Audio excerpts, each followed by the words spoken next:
We now know that Governor Dewey will carry New York State by at least 50,000 votes and that he will be the next president of the United States. On election night 1948, Republican campaign leader Herbert Brownell and a legion of newsmen continued to echo public opinion polls that said Thomas E. Dewey would be the next president of the United States. Only Harry Truman and the American people disagreed. They refused to accept the standstill philosophy of Tom Dewey or the Southern mandate of third-party candidate J. Strom Thurmond. 1968 is beginning to look like 1948 all over again. Hubert Humphrey has stepped into Harry Truman's boots, while Dick Nixon and George Wallace are wearing the shoes of Tom Dewey and Strom Thurmond. The choice seems very much the same.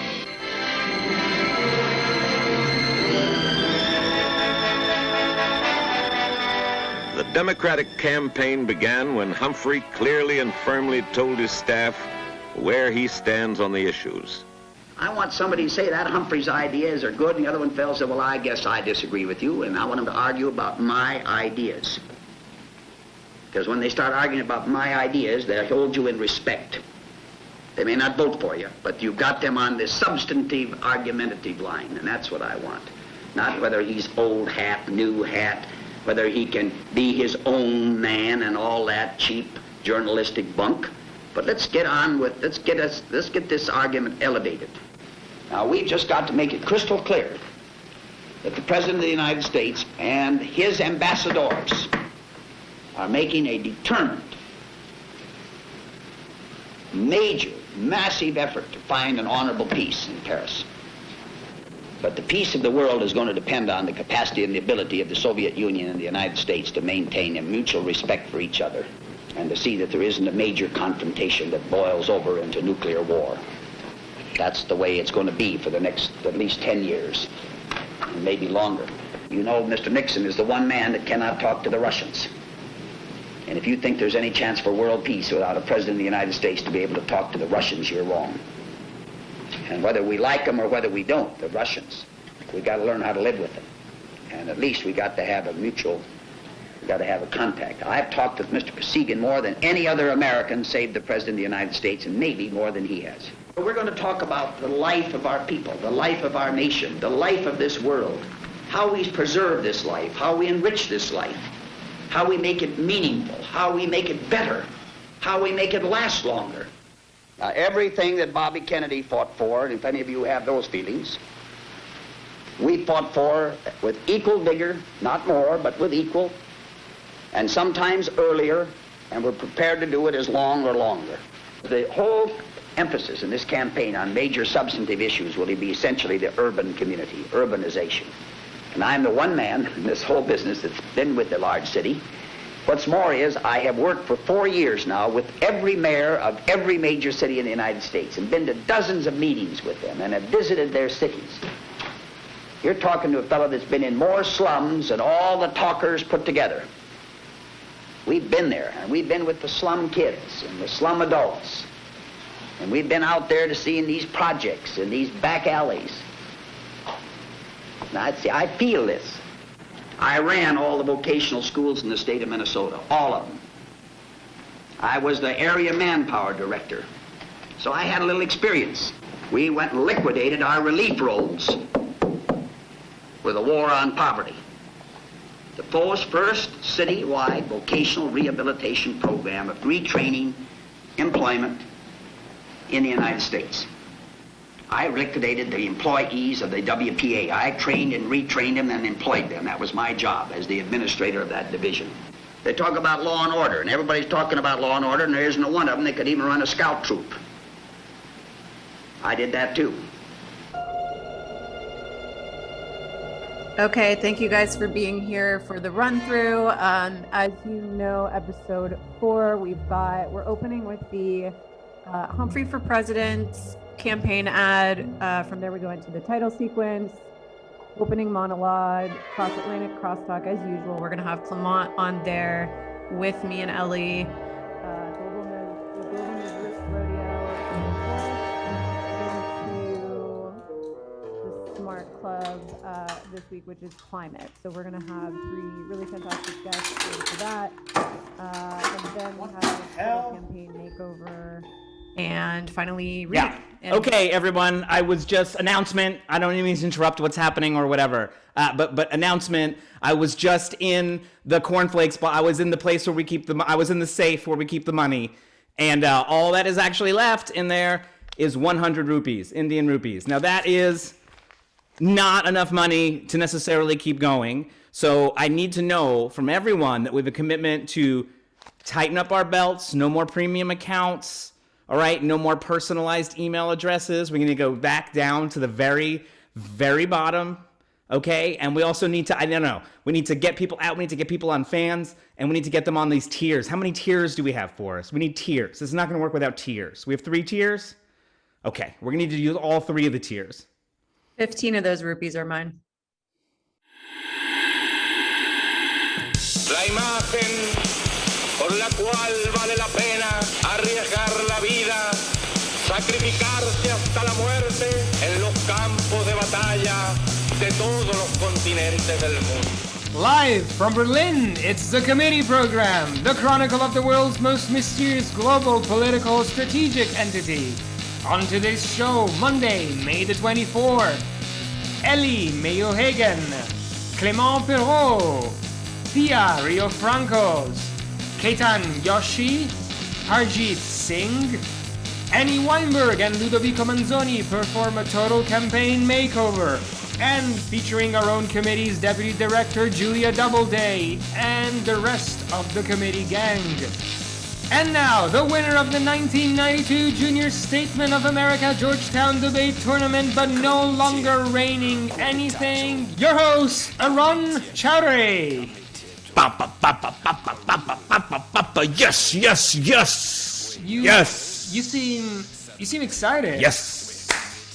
What's Well, going the on? equipment is the equipment. The equipment's coming on Friday. Then we'll be able to shoot things in a different way. We'll be able to shoot things outside of the studio.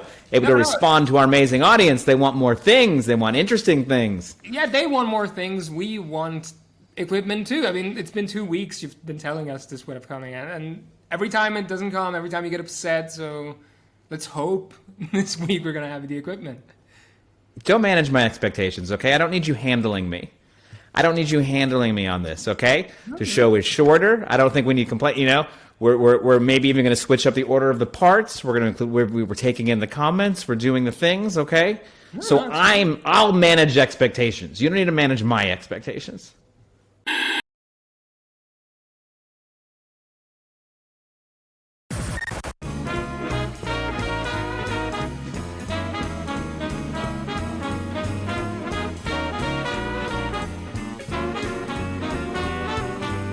Hi, welcome back to the committee program. This is Cross Atlantic Crosstalk. With us, as always, is the show's own Julia Doubleday and Ellie Mae O'Hagan. And soon we'll be joined by Clément Pairot from Paris, who's going to give us a little update on how things are going in France.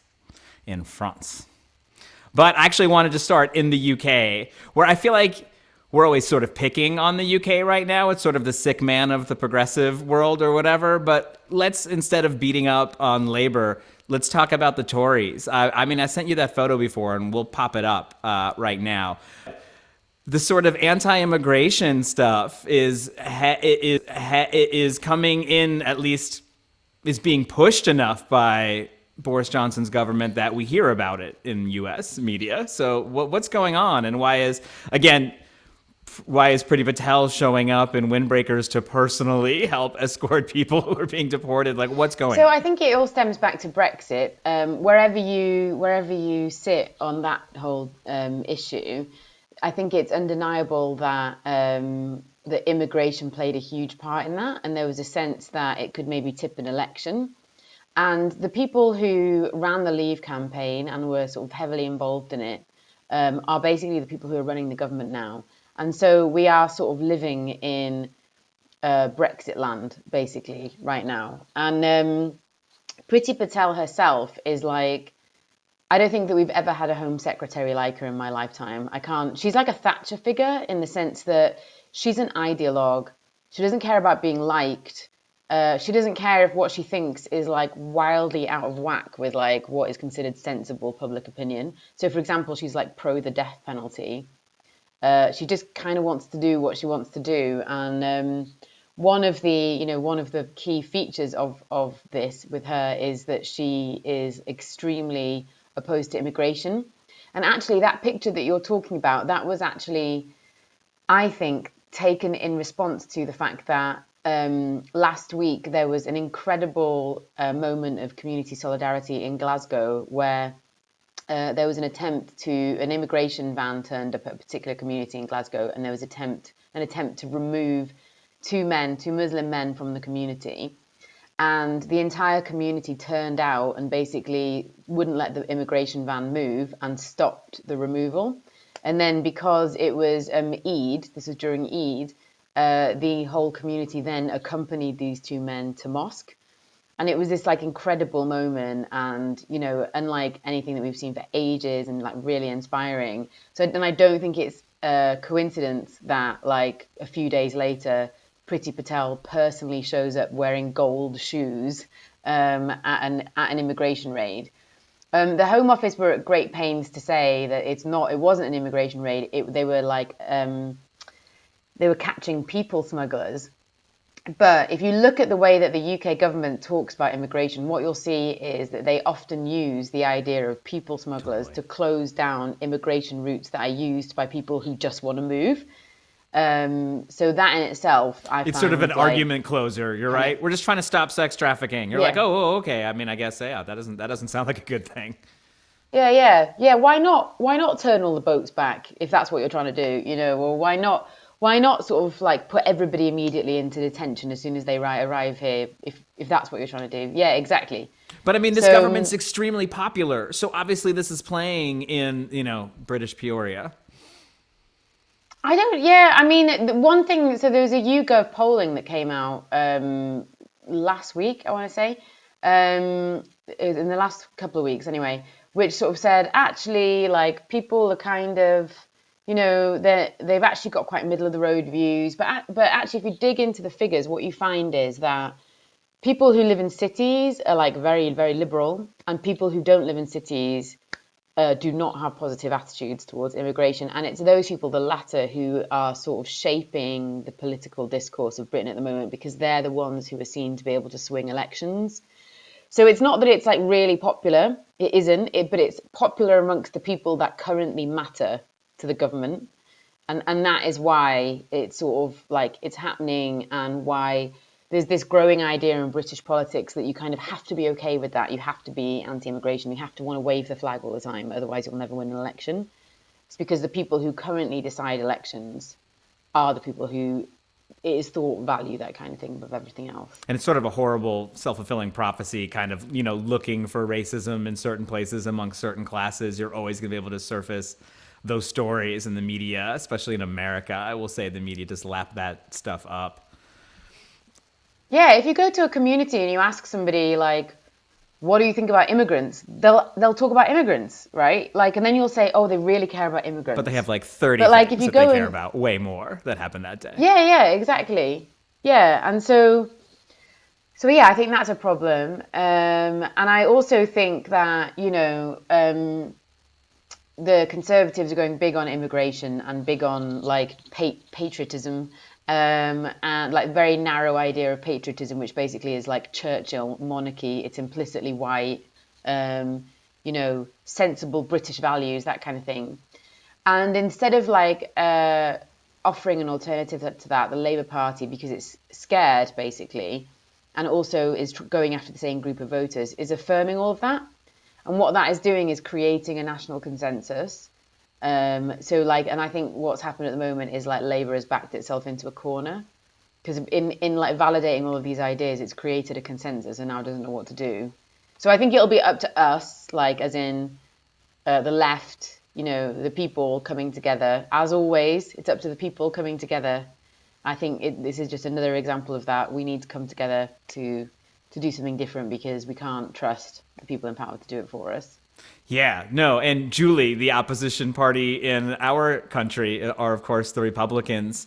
And actually, I wanted to ask you, and this is a big one, so, we can just touch on it a bit, and I'm sure we'll come back to it as the months go on. But legal troubles are starting to really cloud around Donald Trump in a way that's interesting. I don't know how much, UK media is picking up on that, but things are starting to drop.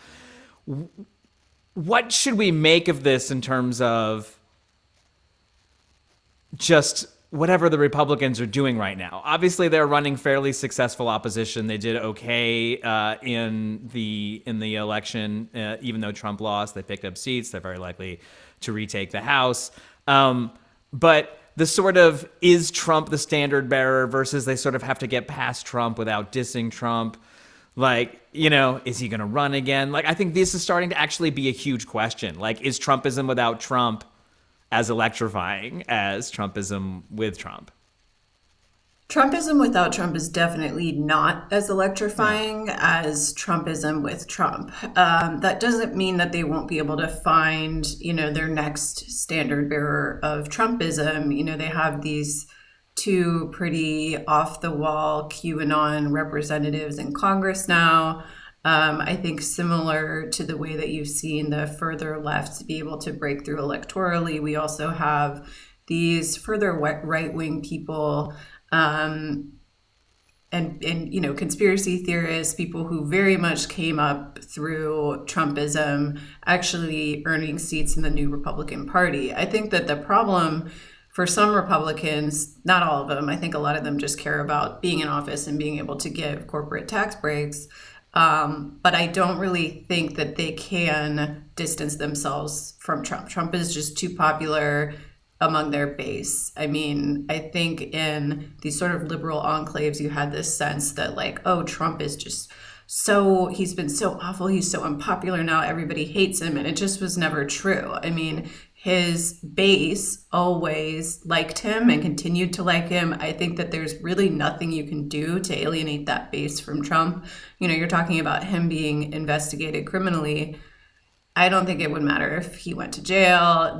Obviously, it takes him off the chessboard physically if he's in jail.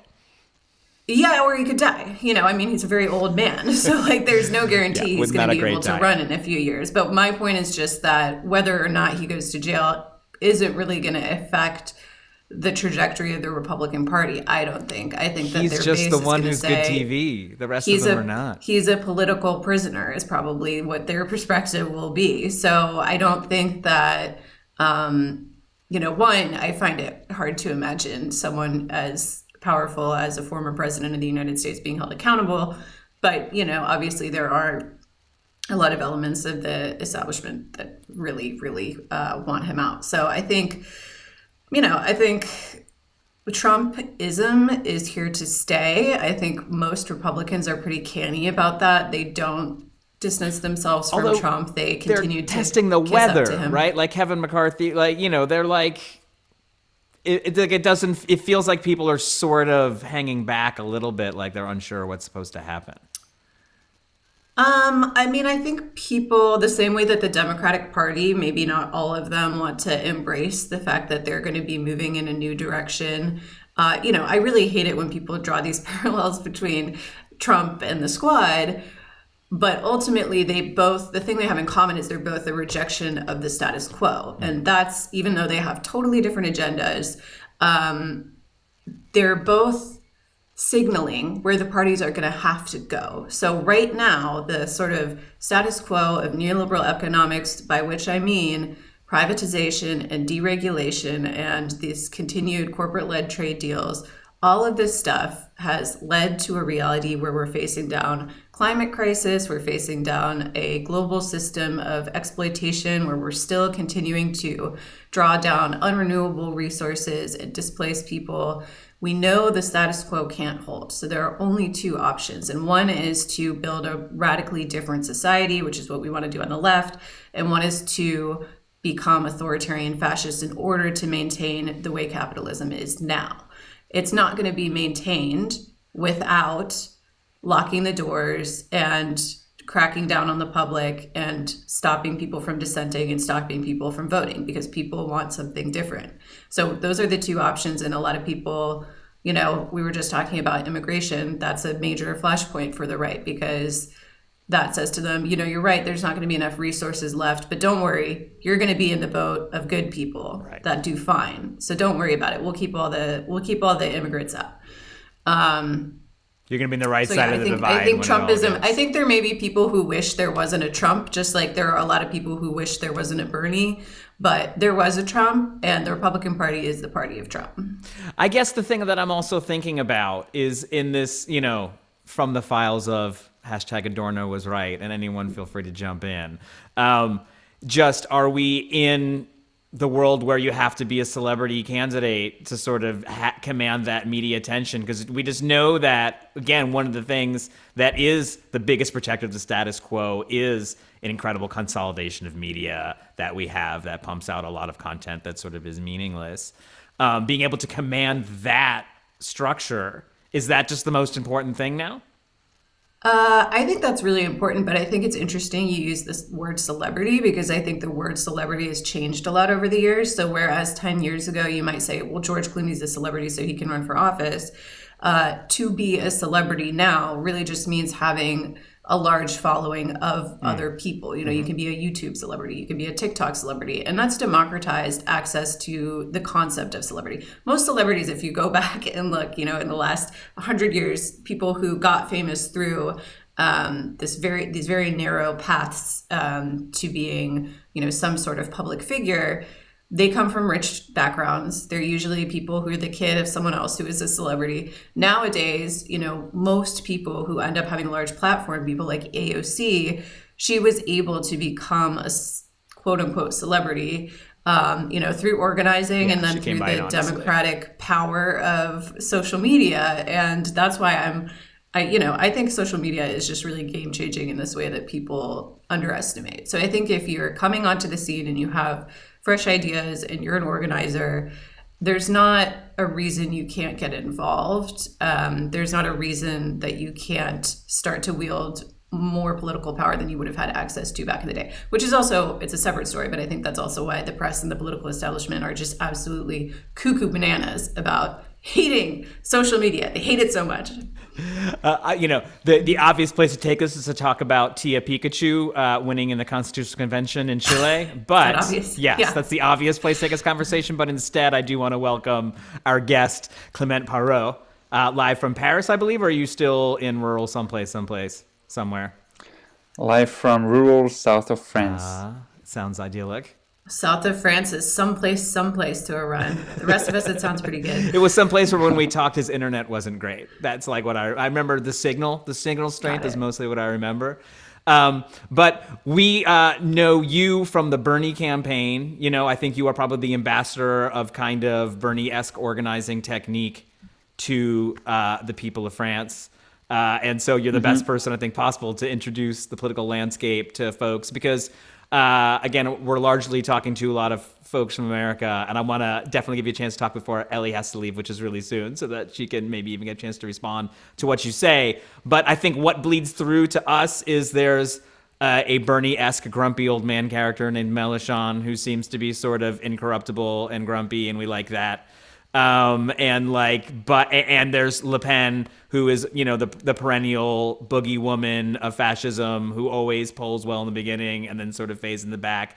And then there's Macron, who, you know, just for us on the left is the analog of everything we hate about centrist Democrats, who, as you know, as people on the left, the people who are just to the right of you are the ones you hate the most. Yes, well, So tell us, I don't fill have in the anything to blanks. add. Fill in the blanks. Presentation of the characters is pretty good. You have an election coming up.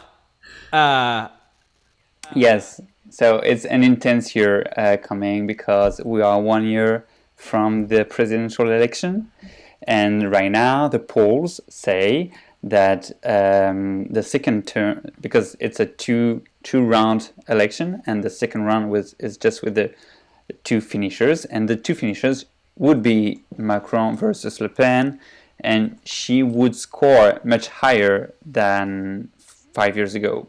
And there are a real risk that she wins. This situation is terrible for many aspects. First, because it's just the repetition of the non-choice of 4 years ago, and second of all, because Emmanuel Macron has shifted a lot since his election to the right regarding human rights, regarding his relationship with the police and the urban violence which happens during just casual demonstrations. And he has also lost a lot of the hope wind that carried his campaign 4 years ago. He's really identified as a right-wing person now, and actually he is trying to avoid as much as possible candidates from the right to run, because this is where his base is. But he's lucky because the left wing of the political chest is totally divided. We are facing a situation which is quite similar as 4 years ago for the previous presidential election, because Mélenchon is by himself, and it seems that no one on the left like him enough to go and support him as candidate. I mean, on the left, in the wannabe candidates, because he has gathered the support of 300,000 people to support his candidacy. And there are options and scenarios to try to make that the left and the Green find a way to talk and to build a common platform and to have a common candidate to prevent the defeat, which would be a tremendous loss for social and environmental issues. And this process is named the popular primary. It has just been launched, and it would happen in this autumn in October.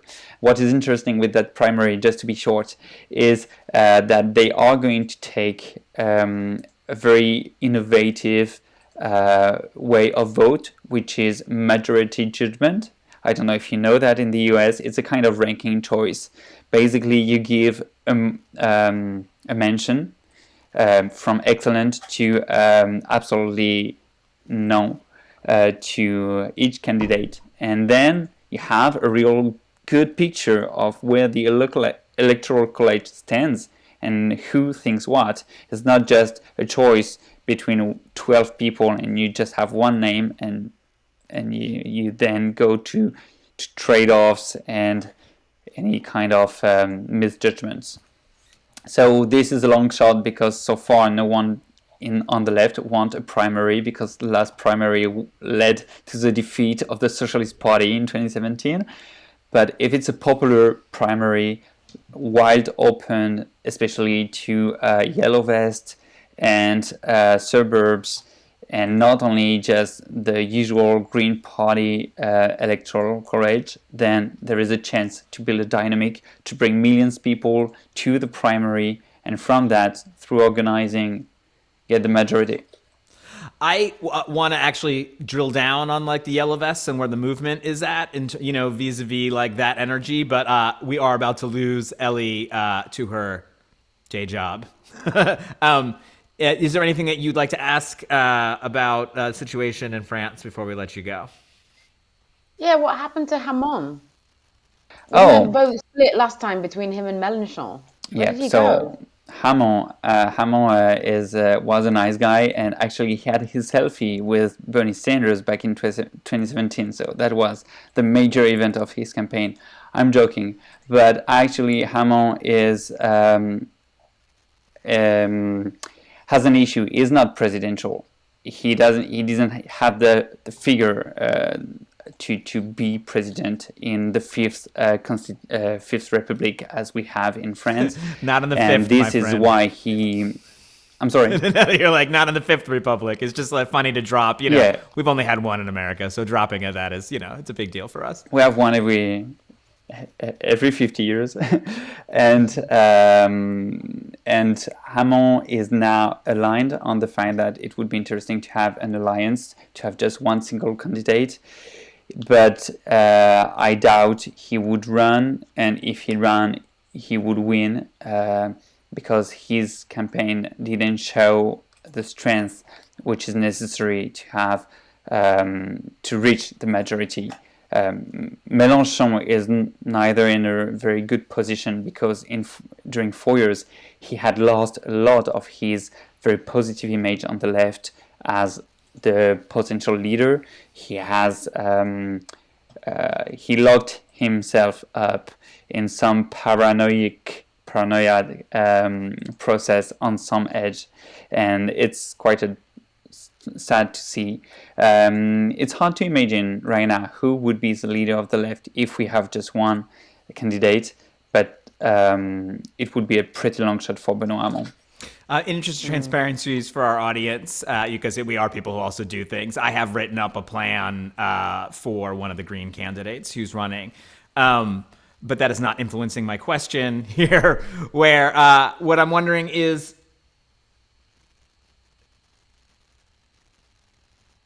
it's a question. I mean, I was wondering all across the board. It's like whether it's Corbyn 2019 or Bernie 2020, it's like sort of running these re-elects where you didn't win the first time doesn't ever seem to be the thing. And is that maybe some of the problem with revolving our campaigns around people generally? It's like it's never going to feel. We all know the feeling. We've all worked on campaigns where we've had the feeling.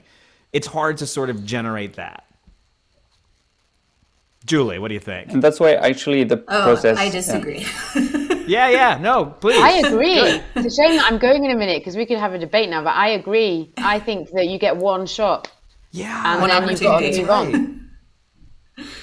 I disagree because I think the energy on Bernie 2020 ended up being so fantastic that a lot of people and they did a great job. They did who didn't think that he could win ended up right.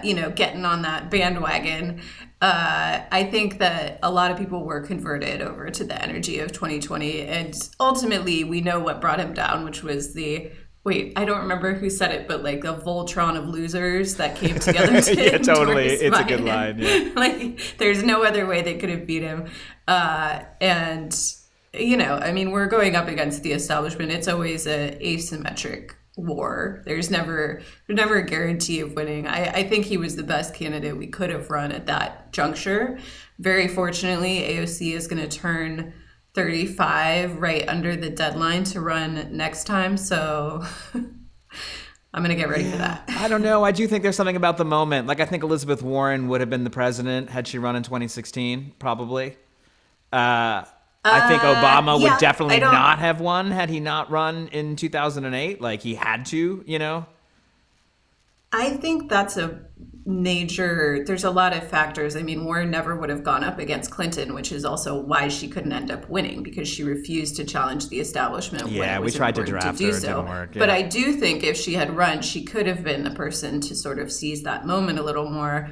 But she definitely, I mean, you're right. She definitely missed her. Like, when she ran running again, I was kind of like, no, man, I know you feel bad, but like, that was the thing back there. You missed it.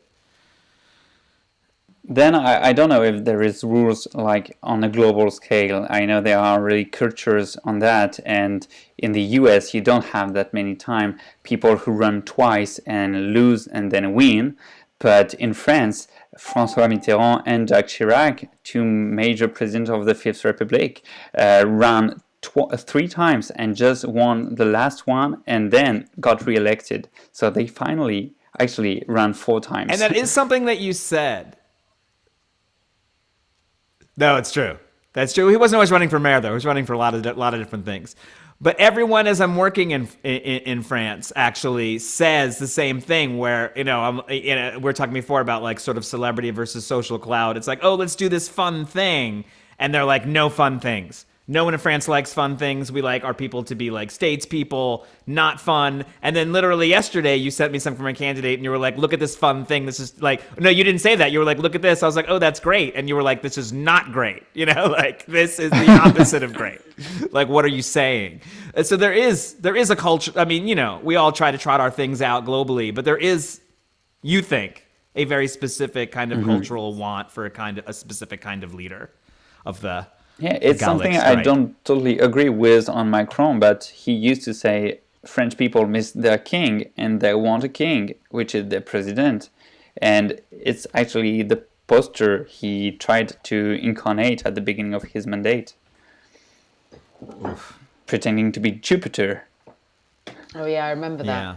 I remember him saying And that. there is something about the Tories that way, right? Like they like posturing as your betters. Like, you know, we're your betters and that's why Yeah. you vote for us. You're supposed to vote for your betters. David Cameron's uncle famously said, if you ask the working classes, they would prefer to be ruled by a duke. So there's definitely this, and I think that was what made Keir Starmer very attractive, is that he's like a knight of the realm. There's definitely this thing of like establishment Validation. equals Ultimate validation of authority. Yeah. Yeah, we don't do that even in America.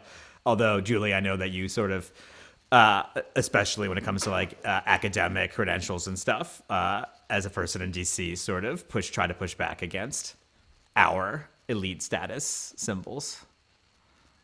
Yeah, I mean, I think it's not one-for-one comparable because obviously we don't have and never had a monarchy in the U.S., but And we're pretty sure we're all middle class. We're pretty sure. We certainly have social class, and we certainly have,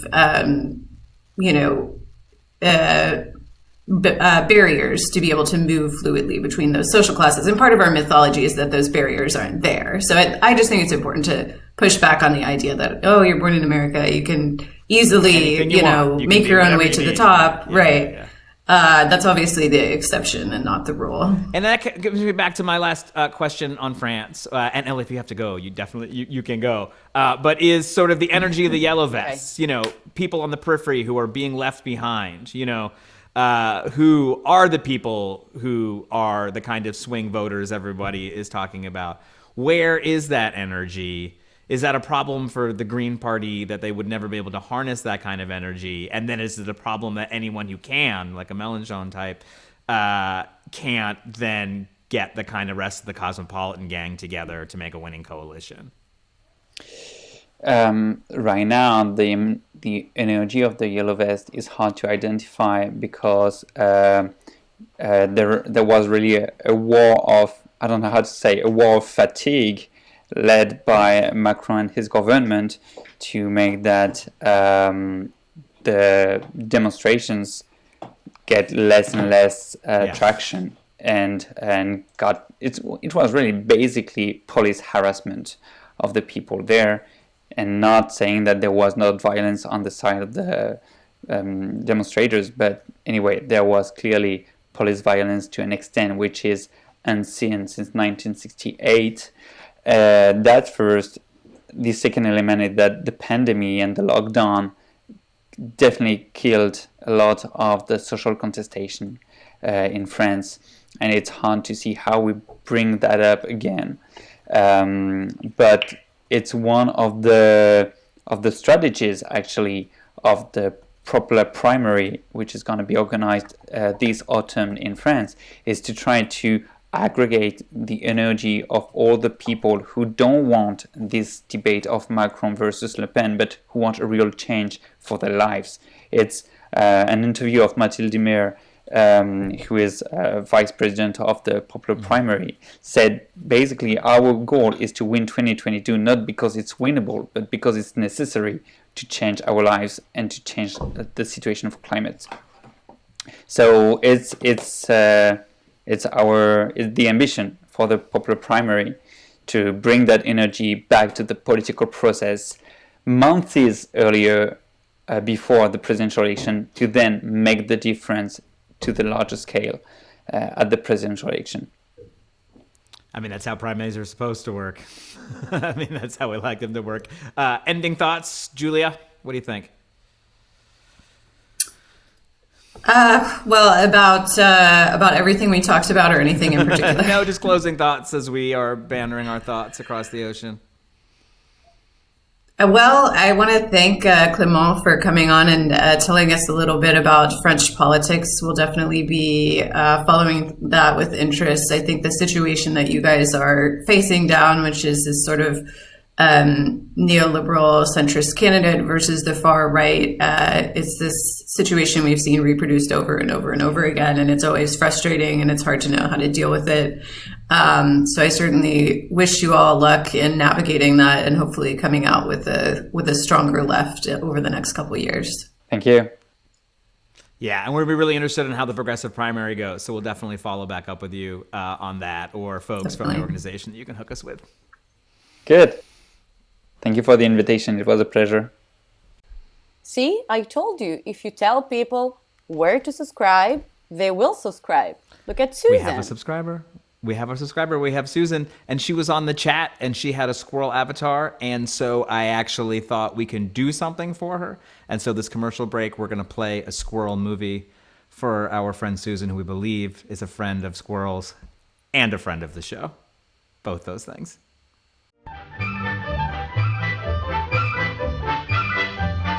This is what you might call a squirrely story. Meet Miss Florence Hinton of Grover City, California, who has trained a small platoon of the bushy-tailed little rodents into amiability and a desire to please. Snookums here is a motherly little old lady squirrel with quite a talent for babysitting.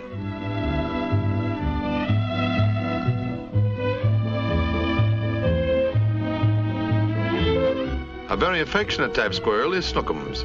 Jumbo is another member of the pet family, claimed to be the only performing trained squirrels in the world, but Jumbo seems to be ad-libbing his routine.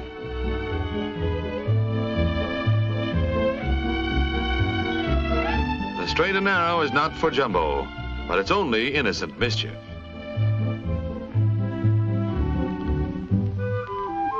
This patriotic little fella earned his name, Sousa. It's the stars and stripes forever for him. Thanks so much for being here. This is your Global News Rodeo as compiled by Forrest, Lovette. Item 1, Tia Pikachu, activist selected to draft constitution. El Diario reports Chilean activist Giovanna Grandon, also known as Tia Pikachu, has been elected to represent the people in drafting a new constitution for Chile. For the past year and a half, Grandon has traveled the country in a Pikachu costume to protest the political hierarchy. She highlights a growing political force in La Lista del Pueblo. Head of the resistance, Chanso de Guerra, commented on the lista saying, "We are an organization that emerged in Plaza Dignidad against the corrupt government. We are a movement and we will not stop being one until the country itself is worthy. We are the people." Former school bus driver Grandon has been recognized for her tireless activism. Last week, she earned more than 16,000 votes, which now makes her one of 155 people selected to draft the new constitution of Chile. And I do think we touch upon it in some other parts of the episode, but that is the Pinochet constitution that we're replacing in Chile. So this is a really good thing and a really big step forward, and we're extremely proud of our Chilean comrades. Item 2. Ceasefire in Israel does not hold. Israel and Hamas agreed to a ceasefire on Friday. However, Deutsche Welle is reporting that Israeli police and Palestinians clashed in a mosque in Jerusalem just hours after the truce took effect. In Gaza, the death toll now sits at 243 after 5 bodies were discovered in the rubble. Prime Minister Bibi Netanyahu calls the slaying of innocent Palestinian lives and the ballists of Palestinian forces as an exceptional success, and continued by saying the public doesn't know everything. That is some callous remarks from Israel's Prime Minister. Item 3, keine Kurzgeschichte. Austrian Chancellor is investigated for perjury. Politico Europe is reporting that Austrian Chancellor Sebastian Kurz is being investigated by prosecutors for potential perjury. The allegations date back to 2020 when the Chancellor testified about potential corruption to a parliamentary committee. Kurz fired back on Austrian TV. This happens all the time with Australia. With a familiar victim mentality employed by other embattled world leaders, saying the investigation is a quote-unquote witch hunt, and the goal behind it all is Kurz must go, this kind of thing. If found guilty, the 34-year-old leader would become the first chancellor to be prosecuted criminally. 4. Oregon Moaners. Counties vote to leave the state. 7 counties in eastern Oregon, that's of course the more rural part of the state, have voted to secede from the state and join neighboring Idaho. NPR reports that 7 counties drafted a 41-page proposal to shift the borders and allow their counties to leave behind the blue liberal Oregon and join the red Republican voting Idaho. Trump carried all the counties in 2020 election, and the former president's name is mentioned in the proposal 17 times. Oregon Public Broadcasting says secession isn't likely to happen given Congress and the Oregon and Idaho legislatures would have to approve of the plan. Self-determination, y'all. Item 5, Myanmar mutiny. Military set to dissolve the ruling party. Channels News Asia reports the new military-led regime in Myanmar is set to dissolve the former ruling party, the National League for Democracy. The leader of the NLD, Suu Kyi, and her party won a second general election last November, but were forced out of power following a military coup in February. A senior general in the military-appointed state commission blamed election fraud for the army's siege of the government. Since the coup, there have been hundreds killed and thousands detained in protests. Other members of the NLD have been arrested and their offices have been raided. Item 6, Lesbians and Catholics United, Come. Politico Europe is reporting a new law proposed by Italian Democratic Party member Alessandro Zan would seek to criminalize violence and hate speech against LGBTQ people. The eponymous law, named the Zan Bill, has drawn criticism from all sides and created a surprising alliance. The Catholic Church and those on the right oppose the bill by claiming it's dangerous to those who would simply disagree with homosexuality or abortion. 17 feminists and lesbian associations have also come out against the bill, citing language in the proposal such as the phrase gender identity. In a joint letter, the association said, everything that is dictated to women can be occupied by men who identify as women or say they perceive themselves as women. Redes du mit Max. Ja, ich rede mit Max. Ja, ist gut? Rede? Was ist Speak. Das? To speak. Oh, okay, sure. My German teacher says I'm doing well. Yeah? Better from last week. 36-hour forecast.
I did run a police department. And I increased its size and doubled its pay and cleaned it up and reorganized it and made it also acceptable to the community. I've talked about the most commonplace problems that happens in our slums. The place that has the least police protection that needs the most, that has the oldest schools that needs the newest, that has the poorest teachers that needs the best. that gets the garbage collected less often and needs it collected more often, that has the oldest fire equipment and needs the newest, that has the worst streets and needs the best, that has the fewest parks and needs the most. The easiest, the most humane will to kill a person is quickly. The agony of disease, the agony of fear, of worry, of despair, of not being wanted, of prejudice, of bigotry, of hatred, that's the worst way to kill a man, because it just lingers on and on and on and on, and you live in misery. Now that's the picture of slum America. And I know it like I know at the back of my hand. I've been all over this country. There's no candidate that's ever run for public office that's been in urban America as much as the man you're looking at. And if I don't know this, then I do not love my mother or know my children. I know that we've helped young people, and we've helped a lot of them. And that's a wonderful feeling. We want young people, but really what we want is not so much their adoration as we want to do what is right by them. I'm not really it's not going to kill me if they're not cheering me, because this won't be the first time that this has happened to me in my life. I've had to do a lot of things where people spent most of their time jeering me. So being popular is not so important as trying to do what you think is right.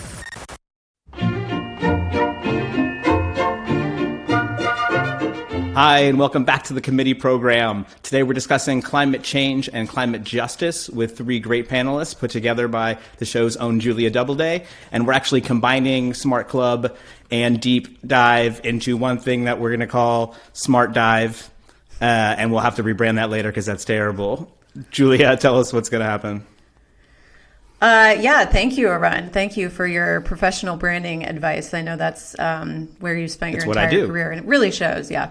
So as we all know, climate change is an existential threat to humanity and indeed to life on Earth as we know it. Despite the escalating dangers posed by fossil fuel usage, the globe is continuing to accelerate that usage and has so far failed to join together in the kind of solidarity we would need in order to even begin confronting this massive challenge. As we talk about climate change, we also need to talk about climate justice. How are we going to convert the world that we live in now into a fossil-free world? And how do we do it so that we aren't harming the already marginalized? How do we do it without continuing to embrace a model of unlimited growth and unsustainable extractivism? And how do we ensure that developed countries do their fair share of work while developing countries are able to progress in a sustainable way?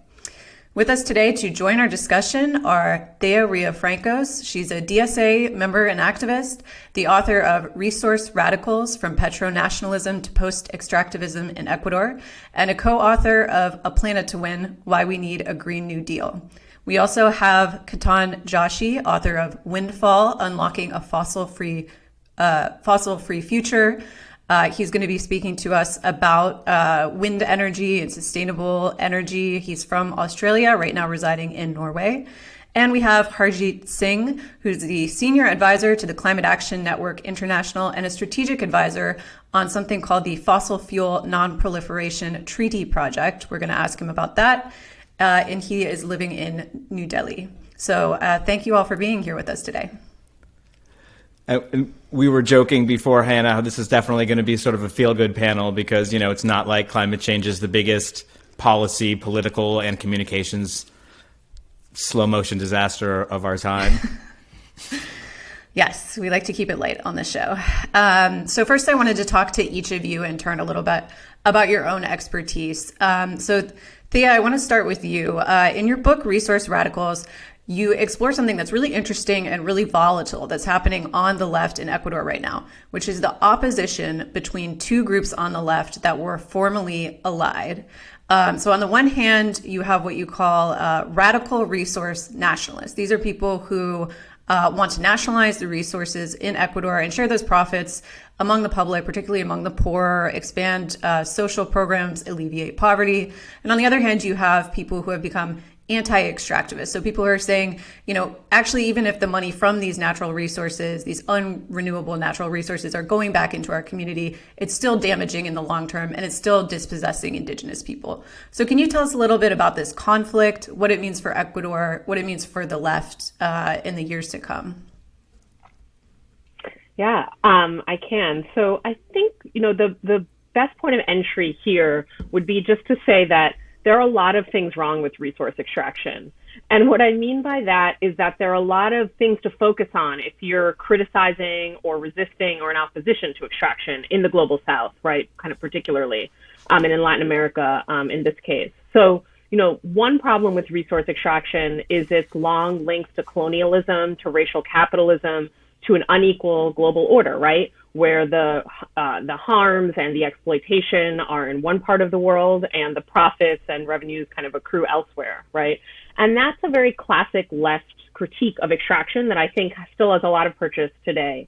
But there's also a different critique of extraction, which is that it harms the environment, particularly ecosystems, and also violates indigenous territorial rights, right? And so if that is your primary problem with extraction, then you're not looking to nationalize extraction or to sort of take it over in a worker cooperative or to have it state-owned or something like that. You're actually looking to end extraction altogether. And those kind of lead in different policy directions, in different political directions. And what I looked at in the book, and sort of beyond that in my research and activist work, is how these positions came to divide the left to an extent, in some places more than others, in Ecuador particularly, in the first decade and a half or so of this millennium, right? And with continued reverberations in the present. And we could get into all of the reasons why, but I will kind of lay them out very simply for our purposes, which is that around the turn of this millennium, there was a global commodity boom. And we're actually about to enter another one. Maybe we will talk about that because it's going to have very devastating consequences if policies aren't changed rather quickly across the global south. So there was a commodity boom that was in large part driven by industrialization in China. And what this meant is that there was a lot of raw material extraction and expansion of extraction, right? And so this posed new harms to communities. At the same time, the left was in power in a historic and new way across Latin America. Scholars call this the pink tide. And so what this meant is that left-wing governments, in many cases, were presiding over the rapid expansion of extraction. And this posed new challenges and dilemmas for the left, like, do we continue with extraction but just make sure that society benefits from it more, or do we chart a path to a post-extractive future? And those are, I won't kind of give you the spoiler and plot exactly how that sort of turned out, but those were the kind of positions in the debate. And I just want to say that personally, they really expanded my view of what the politics of extraction are, and what different radical responses might be, and also what tactics communities can use to stall or obstruct extractive projects on their territories. Perfect. Yeah, I think we definitely want to delve a little bit more into what this has meant, in Ecuadorian politics. As we know, a right-winger was just elected there as President Guillermo Lasso, and that may have, in part or even in large part, been due to this split that was happening in the left and the feeling among indigenous communities and environmental activists that they were not being represented even by the further left parties. Based on experience is the assessment. Yeah, based on experience, to be fair. Yes. So let's throw it over to Ketan. In your book, Windfall, you're describing people who are very upset with renewables coming to their hometowns, to their communities, in particular having wind turbines built near their homes. You talk about this conspiracy that gained a lot of traction, which is wind turbine syndrome, the idea that a wind turbine near your house is going to somehow cause you to have this whole group of medical issues. So in your book, you talk about how important it is to basically bring the community in to radical change in our energy system. So can you talk a little bit about that? What does it look like to responsibly start to build capacity for renewable energy? Yeah, this was a really interesting journey for me because I started out, I did a science degree. My job was actually initially in wind energy. I started out as a data analyst. I was sitting there working on spreadsheets and doing night shifts, monitoring these wind farms. So pretty far from, I guess, the social and cultural side of wind power. But as soon as I started reading and writing about this issue, I found that my position as in my actual career, started creeping towards more public-facing stuff concerning the development of wind farms. And that was because what was happening in Australia in sort of around like 2010 to 2013-ish was that more and more communities were objecting to wind farms, not just on the grounds of aesthetics or concerns about environmental impacts like collisions with birds, etc. I think people would have heard of a lot of these things before, but very specifically and very loudly on the grounds that they were worried about their health. So they were saying that the low frequency noise emanations from the operation of a wind farm were causing a pretty wide range of health effects. And, this is a phenomenon that has cropped up for many different technologies in the past. We've seen it for power lines, we've seen it for Wi-Fi, mobile phone towers. There's often really significant health concerns around any technology that has a sort of electromagnetic or sonic noise type vibration thing coming out of it. And so, the way this was understood, including by myself, when it first started coming out, was through a scientific frame, which is essentially, this is pseudoscience, and all we need to do is communicate to the public what the real science is, and then everything will be fine. And of course, that's definitely not how it played out. What happened was this actually became a political issue. So the government at the time was, of course, very strongly... so the government from 2007 to 2013 was a centre-left government. And then that switched over to a conservative government. And they sort of weaponized this wind turbine syndrome issue and sort of tried to catalyze it and make it a little bit hotter. And the government actually became quite heavily involved and commissioned a range of new scientific studies to, I guess, in some way to look into it, but also in the sense it sort of worsened it. And the reason is that it wasn't addressing the root cause of the issue, which was that a lot of these wind farms were being developed very unjustly. So what was happening is that a few neighbors around those wind farms were getting lease payments, and nobody else was getting paid in any way, shape or form. Occasionally, like the local community would get, $1,000 to build a new community hall or whatever. But the benefits flowing from basically converting the wind resource into electrical power and selling it were not flowing to community members who were impacted in some way by the presence of the wind farm, whether that was an actual impact in terms of like audible noise, or whether it was sort of an emotional or cultural impact, which is through the change of the landscape around them. And so what began to happen is as soon as projects started springing up where wind farms were actually partly or wholly owned by communities, this phenomenon started to fade. And there was a really significant and noticeable pattern. Of course, the majority of wind farms in Australia were still wholly owned by corporations. But when I started writing my book, I started writing about that specific issue because it was something that I just always wanted to write about. And as soon as I started, writing these first chapters, I realized, okay, this is actually an energy justice issue, not an issue about pseudoscience and science communication. So I basically changed the first half of my book to make it about energy justice through the specific frame of the development of wind farms in Australia. And I moved to Norway about 2 years ago, and precisely the same thing has happened here in Norway.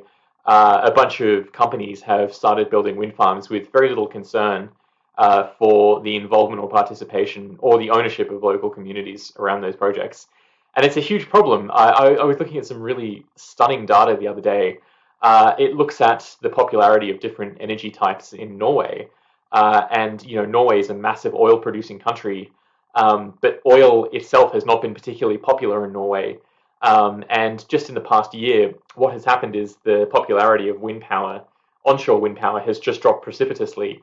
And actually the popularity of oil has gone up at the same time, to the extent that, probably by the time this year's survey data for that specific survey comes out, oil will be more popular than onshore wind power here in Norway. So it's an astonishing phenomenon, and the consequences are very, very significant for an energy transition that relies heavily on the construction of large-scale new generation in rural areas. Right. Yeah. No, I think in a lot of cases when you see these conspiracy theories cropping up, it does tend to, they tend to catch on if there is an environment of mistrust. So even if the people who are the progenitors of that conspiracy theory, like the anti-climate science people. In most cases, these are people who are very powerful. They found a fruitful environment for conspiracy, just in that so many people have such a mistrust of the government at this point.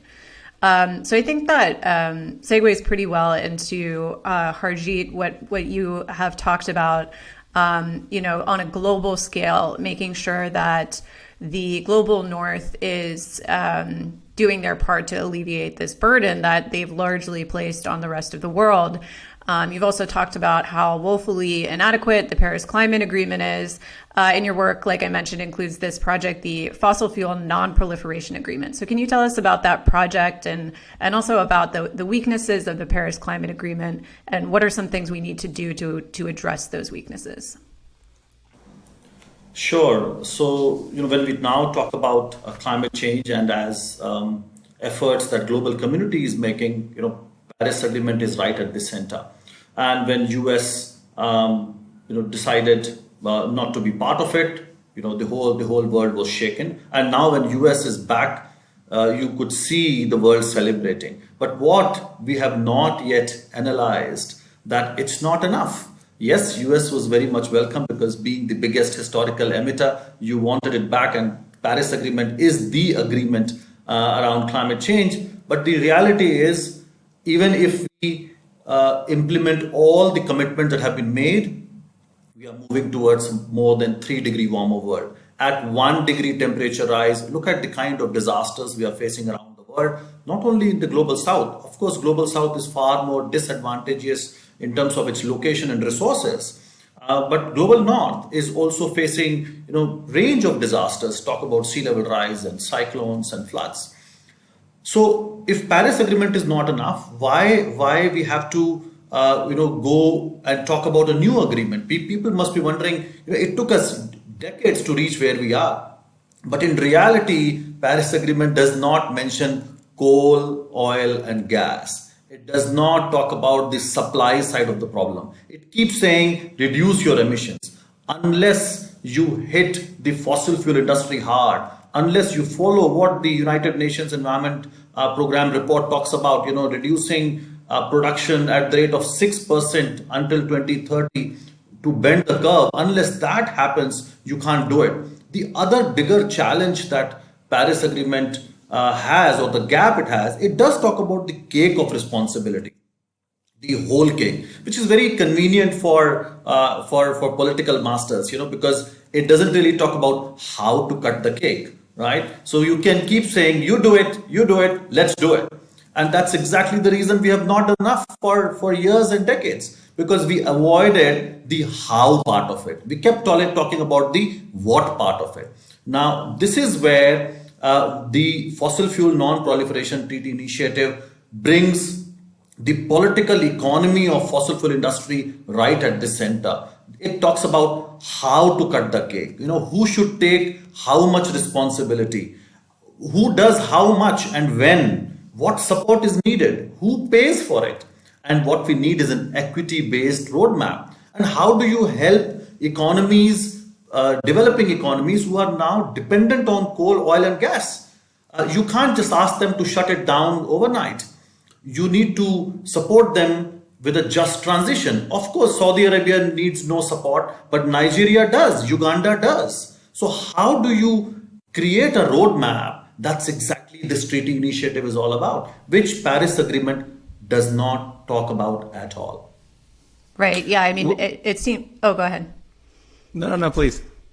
I was just going to say, yeah, I mean, basically from everything you're saying, it seems that Paris just has no specifics and no enforceability. It's just sort of a piece of paper that's like, let's stop climate change. And then everyone signed it. And that's kind of it. Jazz hands. Well, it brought the world together but it brought the world together to a lowest common denominator. Right. And not the kind of ambition that is needed to avert the climate crisis that we face now.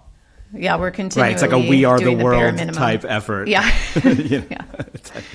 But I think you all are hitting on the point, right? Which is that industries, multinational corporations, sort of are fighting this asymmetrically while all these individual folks and individual nations, individual movements are taking more of a piecemeal approach. And I think that also hurts because it means that industries are telling stories all the time while maybe folks in the movement are waiting for there to be elections or special moments or times when, as Julia says, when people have a mistrust of authority, it's not going to fall on fertile ground.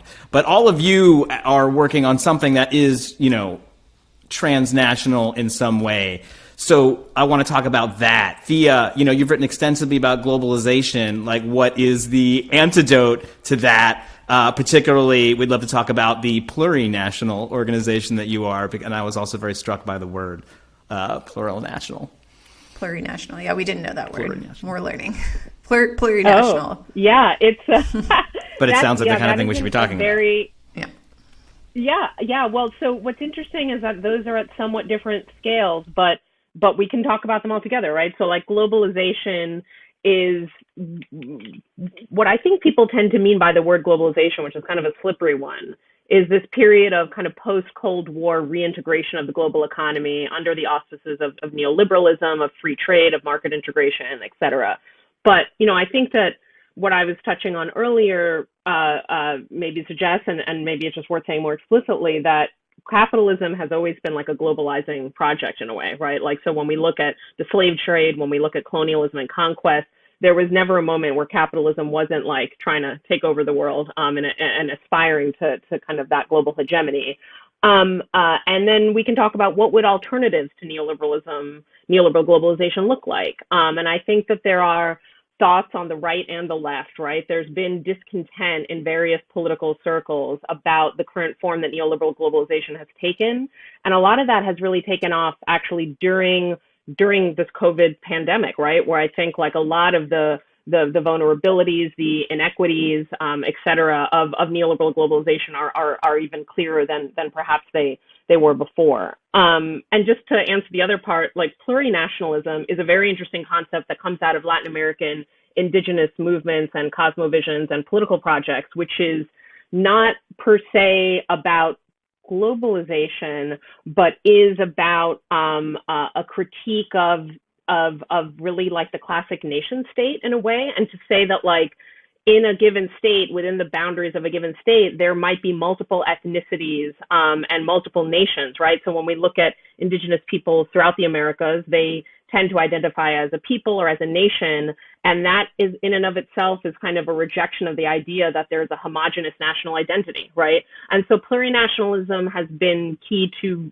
indigenous struggles in the Americas for a couple of decades now, and has been one of the ways that they claim collective rights and territorial rights. And then sometimes that can happen in transnational, so that's like a third scale, right? Like sometimes there's coordination of indigenous groups across borders, and at that scale as well. So there's a lot. I don't know which direction we want to go here with all of that, but certainly a lot of what I've been looking at in my current research is the global supply chains for green technologies, the new forms of extraction that we're seeing accompanying the energy transition, and what a left and progressive response to that might be. Right. Yeah, I think with this sort of race to the bottom politics of continually searching for the investment climate, the business climate where corporate actors are able to best abuse the land and people, it just creates this sort of prisoner's They call dilemma that investors feeling comfortable, usually. Investors feeling good, yeah. So when that's your goal, you really have, as Harjeet was mentioning with the Paris Climate Agreement, it just always turns into, well, we can't change our policy because that's going to hurt us, and then they're just going to go do it somewhere else. So we do have this power dynamic where it's like the left is organizing nationally, but whenever we win any victories, it's so easy for these transnational corporate actors to quickly offshore their operations or move to a place where labor isn't as organized. So it just sort of puts this to all of us. Or worse, Bolivia, Yeah, I mean, certainly all over the world, if there is a place where, resources are nationalized or there's any sort of movement to the far left, the world bands together to sort of try to oust that government. So it really is just this monster with a million heads. It's like no matter where you try to suppress it, it pops up somewhere else. So that's why I do think this work of this international solidarity, it is so crucial. So one thing I think what all of you have talked about is just sort of how we need to reconceptualize what our economy and what our energy model looks like. Because right now, I think there's still this concept for wealthier people in the West that like we're just going to replace the gasoline powered car with the lithium battery car, and then it's going to be a 1-for-1 exchange.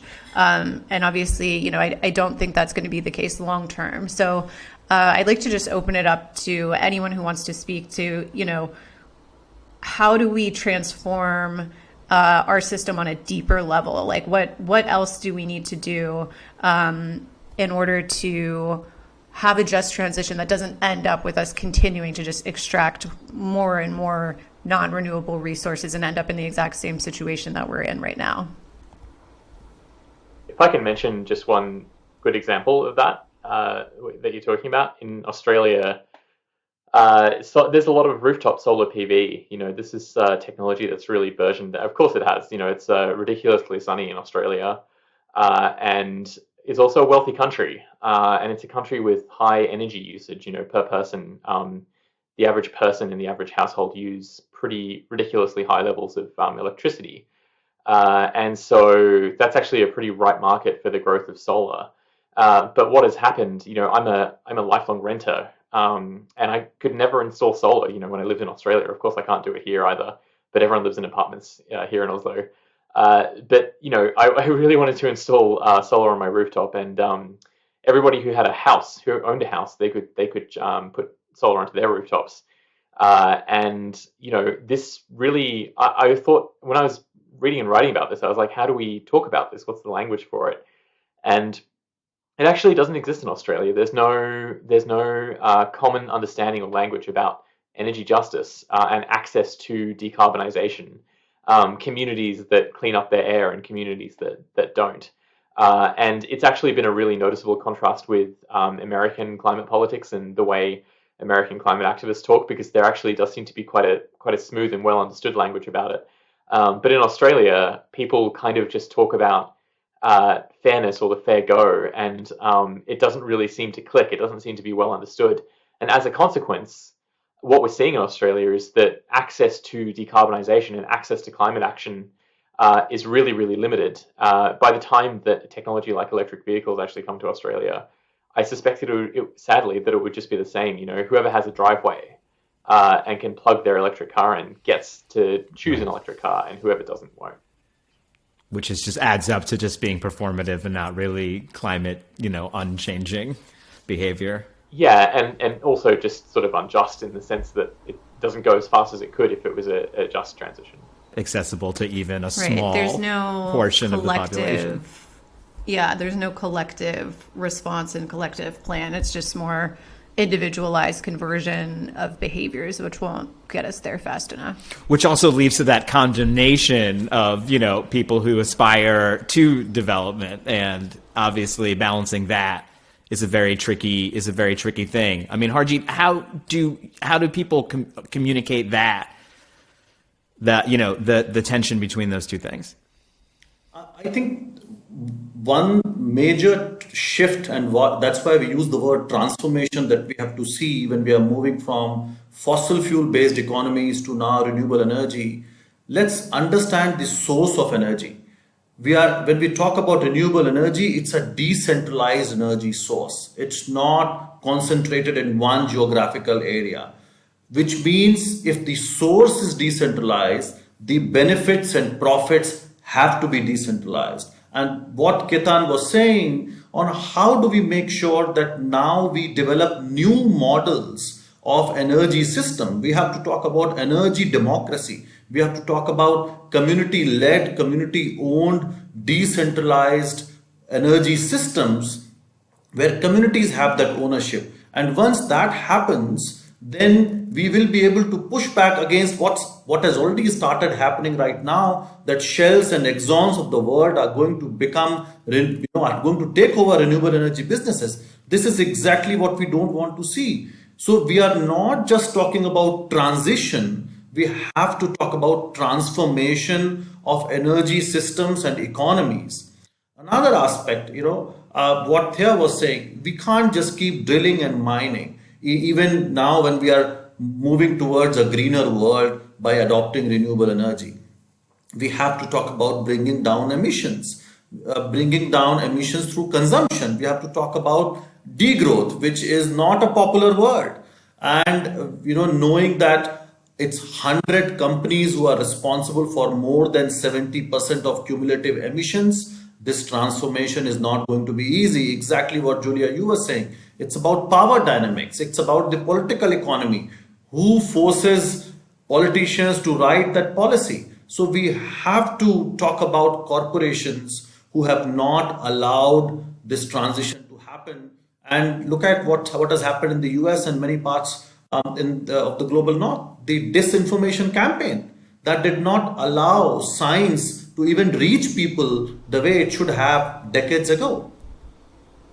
Yeah, I'm glad you used the word degrowth. I've actually been learning a bit about that. There was a book by Jason Hickel. It's called Less is More, I think. More is less. Less is more, I think. Anyway, it was really fantastic. It was about degrowth, and it really helped me understand, the philosophy behind it. I think what people maybe misunderstand about degrowth is that they're feeling like it's just going to be this horrible thing to have to consume less. But right now, the way our economy is structured is there's just so much waste. It's so inefficient. We can build a system that makes more sense. I mean, even just the way that suburbia, I'm in suburbia right now, the way suburbia is structured is totally crazy. I mean, there's no way to walk anywhere. I think people like to live in walkable communities. It's structured so that you have to own a car. But if we're talking about these really radical transformations that have to happen anyway, it makes sense for us to think about, well, how do we do it in a way that's the most efficient? I mean, some people, they may not be like bleeding heart leftists like me that care about the global poor. They may, though, be responsive to the idea of look, this system is just inefficient. If you're just like a math person, like a math and physics person, you should be able to I don't understand like what I see. Yeah. How wasteful it is. I mean, things like because of globalization, picking apples in one place and then sending them halfway across the world to be washed because it's cheaper to do it, in Southern Africa than in Europe, and then sending them back to Europe. I mean, these are things that actually happen. It's totally nuts. So yeah, I think degrowth does not have to mean this really horrible future where we're all wearing rags and walking everywhere. But I think, public transit and having, instead of fast fashion, sustainable fashion, all of these things are actually, I think, improvements to everyone's quality of life. And that wasn't a question, so let me steer it back over to Thea. I saw that you had written a bit about globalization. I do think the left has kind of an issue with the branding of globalization and development. There are these very ambiguous words where it can encompass a lot of things, but it sounds really nice. Both of those words sound really good. And when we use those words, even when we're critiquing them, mostly we don't say, corporate-led globalization or corporate-led development, which essentially is what these things are. So can you tell us a little bit about, what does quote-unquote development look like in a country where the benefits aren't going to the people who live there? Yeah, big question, because it's a very contested term in Latin America, which is where I would sort of draw on, though I'm curious what folks, the other panelists think about, how these concepts are debated elsewhere in the world. In Latin America, I think, kind of drawing on what I said earlier, there's been dueling positions on the left. They're not always in conflict, but just that there's multiple of them, right? And so I think one idea is development should be reclaimed to make it more equitable, more broad-based, more environmentally sustainable, that development isn't the problem. The idea of like progress or even growth isn't the problem. The problem is like the inequitable structure of it, right? So that's kind of one position. I'm simplifying radically, of course, but another position, and this has increased over the years and has to do with the anti-extractive activism that I mentioned, is a kind of rejection of development to court, right? Like that development is an imposition of Western modernity, that it's like coterminous with the history of colonialism, that development always means like infinite and unsustainable growth, and often with very unequal ecological and social impacts, right? And so I think that, I'm not going to say what my position is, because I wouldn't say I have like a neat position on this, right? And I think that there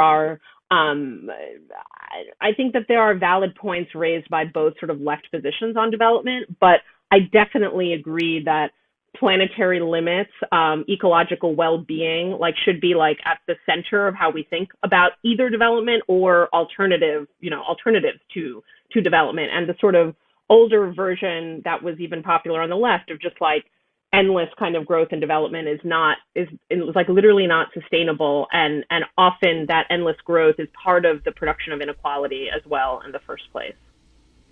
Right. Yeah, I wonder, Harjeet, if you could also speak to, India specifically, I think has this history of being really unevenly developed, with groups of marginalized people consistently being displaced, particularly for these like large dam projects where there are massive groups of indigenous people who live sort of outside the modern economy, who are then relocated into slums in major cities.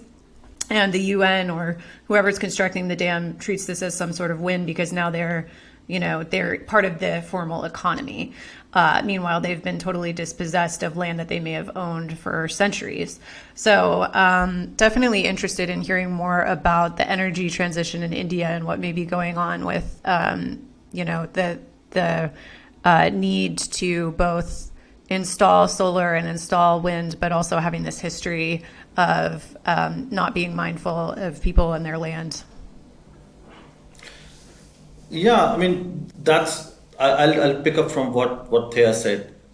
Whether you talk of India or other major developing economies, we have blindly followed the Western model of development.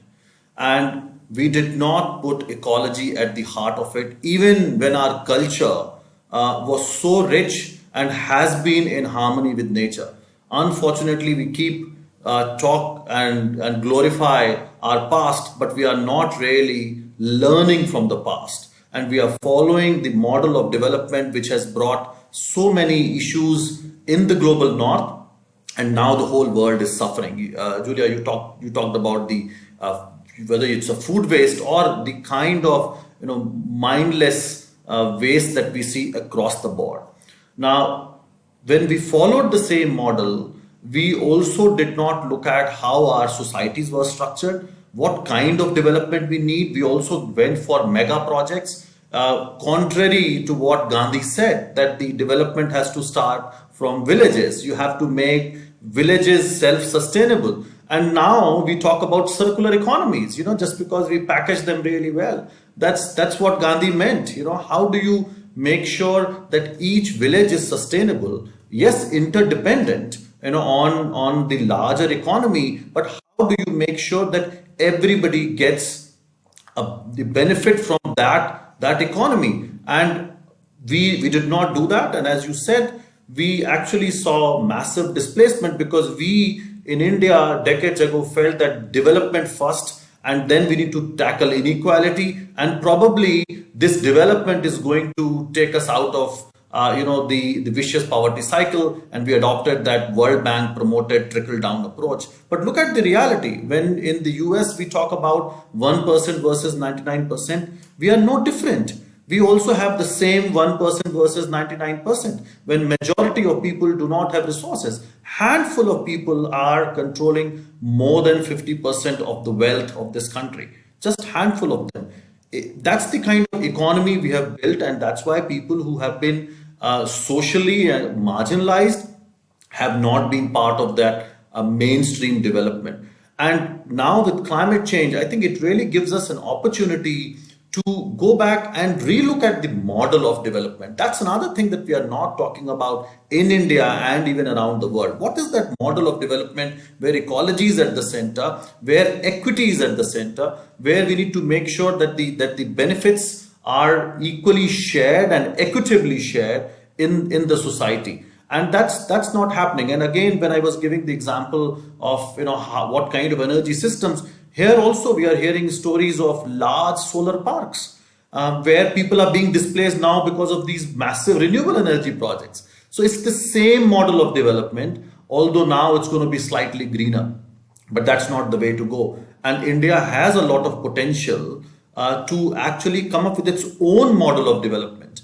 But I don't think we are there yet. And that's why the new discourse of just transition, new discourse of how the world should look like, or what we say another world is possible, we can also say another India is possible, and another Indonesia is possible, another Malawi is possible, right? So I think that's what we have to talk about.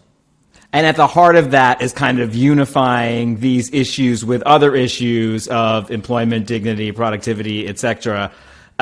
Because maybe it's actually taking the issue, maybe having the issue of climate change be its own thing has been doing us a disservice for decades and decades. I mean, Ketan, I would love to ask you, in America in politics, we say when you're explaining, you're losing.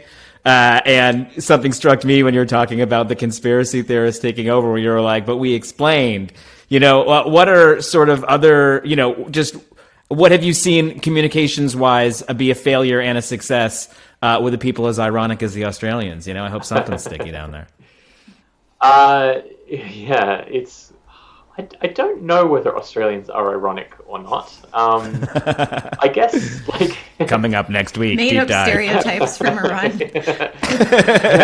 Well, so in a funny sense, it's actually quite a literal culture.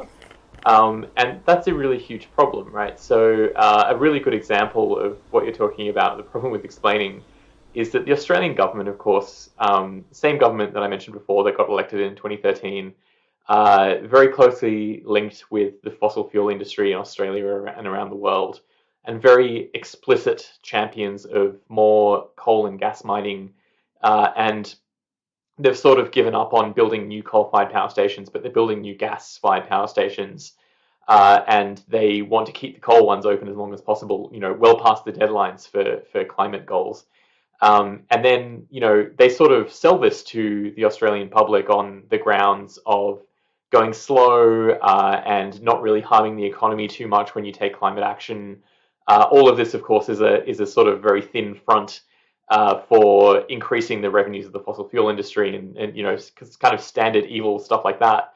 But then the challenge, of course, comes up is, well, how do you explain that? How do you arm people to understand with a knowledge of the kind of rhetorical tools that the government uses to justify what they're doing?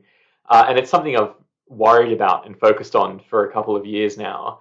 But I don't think I've done a particularly good job of it, to be honest, because what has been, 10 times more effective has been very simply global meetings or conferences or just big global events that basically compares Australia to the progress of the rest of the world, because no one's doing any explaining there. That's just the world, another part of the world, or a major organization says or does something, and it's just automatically compared to Australia. And a good example is this week, the International Energy Agency, not particularly well known for being leftist or activist on climate change. They actually represented, oil companies, back in the day. They came out with this potential pathway to get to net zero by 2050. And one of the key parts of their report was they were saying you can't build any new fossil fuel infrastructure. You just can't go exploring for new coal mines or go exploring for new gas. And that's such a huge part of what Australia does. And of course, they sort of that message got muddled a bit to no new fossil fuel infrastructure. And on that very same day, the Prime Minister of Australia announced that he is funding a new gas-fired power station, a really, really big new gas-fired power station in Australia. And that just did the explaining. That was just this very conservative global energy body being like, well, we can't really do this kind of stuff anymore if you want to stay below 1.5 degrees. And the Australian government just kind of went like, oh, okay, well, here's a gas-fired power station that we're building. And so all we really need to do as communicators is just go point that out and go, look, that's that just contravenes the set of guidelines that we need to do to achieve these goals. So it's not, I don't actually have any good answers, unfortunately, beyond just keep highlighting the disjunctions between what they're really the worst are doing and the more progressive. It feels so weird to call the International Energy Agency progressive, but relative to the Australian government, they really are. So yeah, it's a tough challenge. There's no good answers, unfortunately. Yeah, I think you hit on something important that Thea and I had also discussed earlier, which is, expanding our definition of climate denial to not just be people who openly say, I don't believe in climate change, but people who are not acting like this is an existential threat. So if you come out and you say climate change is real, that's the bare minimum. But beyond that, what are your actions sort of betraying about your beliefs? So Obama continuing to, throughout his administration, expand fossil fuel infrastructure and bragging about making the U.S. a net exporter of oil. Pushing fracking worldwide, yeah. Yeah, fracking worldwide. All of that stuff sort of betrays that he and maybe his administration, the people around him, didn't totally understand the climate science, or they weren't listening to the climate science in any case. Thea, would you like to comment on how do we communicate more effectively the scale of the crisis? Because I think right now, again, what's come up, I think again and again in this language of globalization and development and belief in climate change, it always seems to be this ambiguity, the Paris Climate Agreement as well as, what do you call it? Information asymmetry between the public and our governments. Yeah, just to expand on that, the new denialism piece a little bit, absolutely agree that ideas of bridge fuels or all of the above energy strategies, which you were referring to with Obama, are a big form of climate denial. The idea that we can keep fracking gas and having methane leaks and still be taking action on climate change. But I think that your second part of your question also, I think, shows a different realm of denial that is picking up pace, which is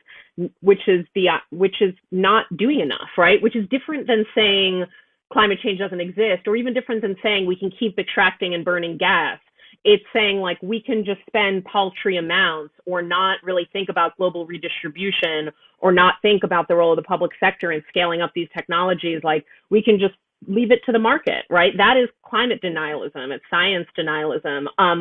Though I will say, kind of going back to something Kenton said earlier, I don't always think that combating denialism on the terms of denial versus belief are very effective. I think that people tend to hunker down into their beliefs, and it's really not about an epistemological issue. I think it's more a reflection of power relations and people's prior experiences, negative or positive, with the energy transition, et cetera. So I think that's a terrain that's more fruitful for the left than just saying, believe the science, right? Which is just not an effective, in my view, communicative or mobilizing strategy.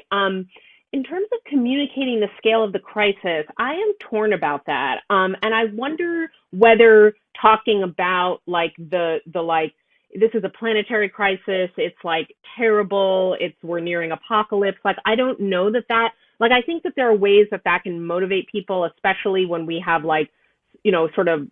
extreme weather events and people have personal experience with the polling says it doesn't work. Right, that's everyone will tell you that scaring doesn't work, but I don't believe that's true. Yeah, I just don't believe it. I'm still on team scare the shit out of people, but that's just me too. But I am here to say what Thea's saying absolutely is borne out by people who write papers about this stuff. Yeah, and I also think that fear is not always politically productive. A colleague of mine and co-author on the Planet to Win book, Danielle Aldana Cohen, did a long study of Hurricane Sandy and moments of crisis, and they can lead in left directions or they can lead in not left directions, because fear is very malleable, right? And so people just being scared shitless, I don't know if I'm allowed to curse on this show. Anyway, people being very scared Okay, cool. Doesn't always make them available for progressive solidarity. And, it really depends on a host of other factors. But what I think can be just as effective or maybe more effective than just like, we're an emergency, is to say, like, we can confront this climate crisis. We can transition to a cleaner, greener energy transition, and your life can get better, right? And we can repair this historic injustice.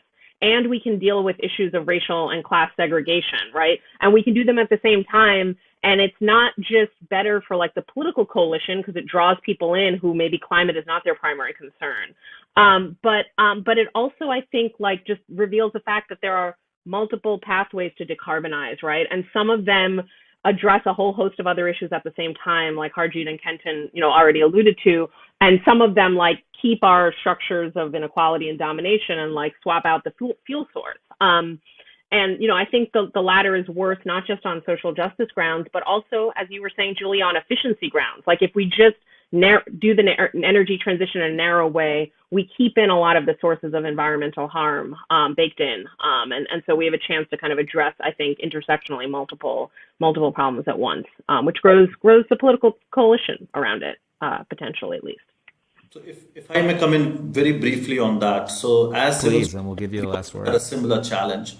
And what we came up after a lot of thinking, we came up with 3 terms which we felt and found very useful. So one, truth, transformation, and hope. And we have to weave all that in one sentence. So we have to speak truth to power, but we have to talk about transformation that is needed, which Thea, you also alluded to, and keeping the hope alive. So we don't want people to live in a hopeless situation. But when there is a climate emergency, we have to speak truth, right? So we thought these 3 terms were kind of good touchstones for us to craft those messages, and also simple solutions. When you talk about local food, when you talk about shorter supply chains, these are very simple acts that people can take, and they understand if they go for local and seasonal food with shorter supply chains, which means it can actually change not only their health, but also the local environment and the larger economy. So how do we communicate simple solutions as in response to the climate crisis? Right. Yeah. I think you're touching on a lot of important things. And I do want to thank all 3 of you for being here. I could talk about this for like 5 hours, but I think we're coming up on an hour. So thank you. And I'm just so honored that all 3 of you were able to join, because we're big admirers of all of the work that you guys are doing. So keep fighting the good fight. And thanks again. Thank you. And next week, we will be digging in to Spanish populist left-wing party Podemos, now that Pablo has cut his hair. It is a complicated issue, and we got down to a lot of things, but I just want to, I don't know how we can edit. I was trying to say that Australians are funny, and I guess they're not ironic. I think that's right. I think that Ketan is right when he says that. Stereotypes about Australians and putting them into the show, and it's a little bit strange. Yeah. Do you think it's racist? Against Australians? Probably.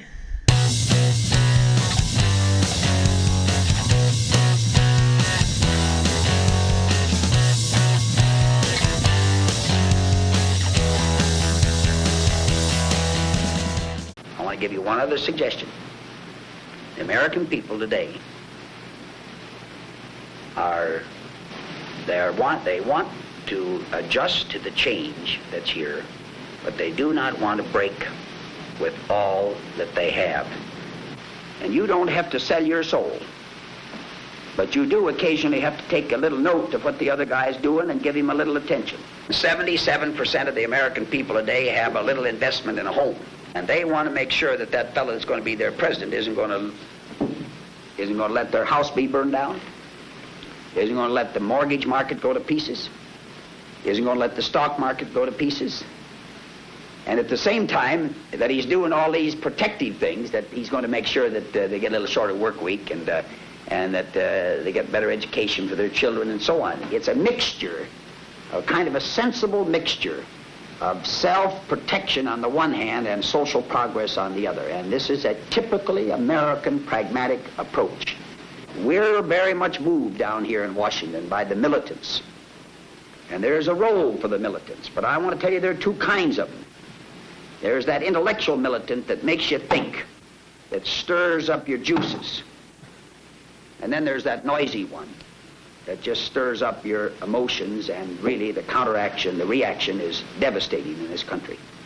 I met with 4 militants yesterday out in St. Paul. They think that you're playing games with them. They don't think that you're really listening to them, because most of the time when we get with them for the first half hour, they're so abusive in their anger that you don't want to listen any longer. But I took an hour with them, and after 30 minutes, we started to communicate. The first 30 minutes, they poured out their vitriol on me. And I just sat there and took it, because maybe that was only 30 minutes of humiliation I had to take. They may be taking it for 20 years. But as I said to these young people as we left, and they questioned me at length, I said to them, look, don't try to destroy the law by violence, because you're not going to win. If you think the law is unjust, and we have reason to believe that it's unjust, or being unjustly and inequitably enforced, then there's only one thing for you to do. We need to get together. I can be your instrument for an honorable, democratic, procedural change, because that's why we preserve the right of dissent in this country. That's why we believe that you must respect the right of a minority. And I think I made a sale. But there's never been a government that has done as much for the poor, and never been a government that's done as much in the field of civil rights as this one. Never, never, never. And it will be viewed in history as phenomenal.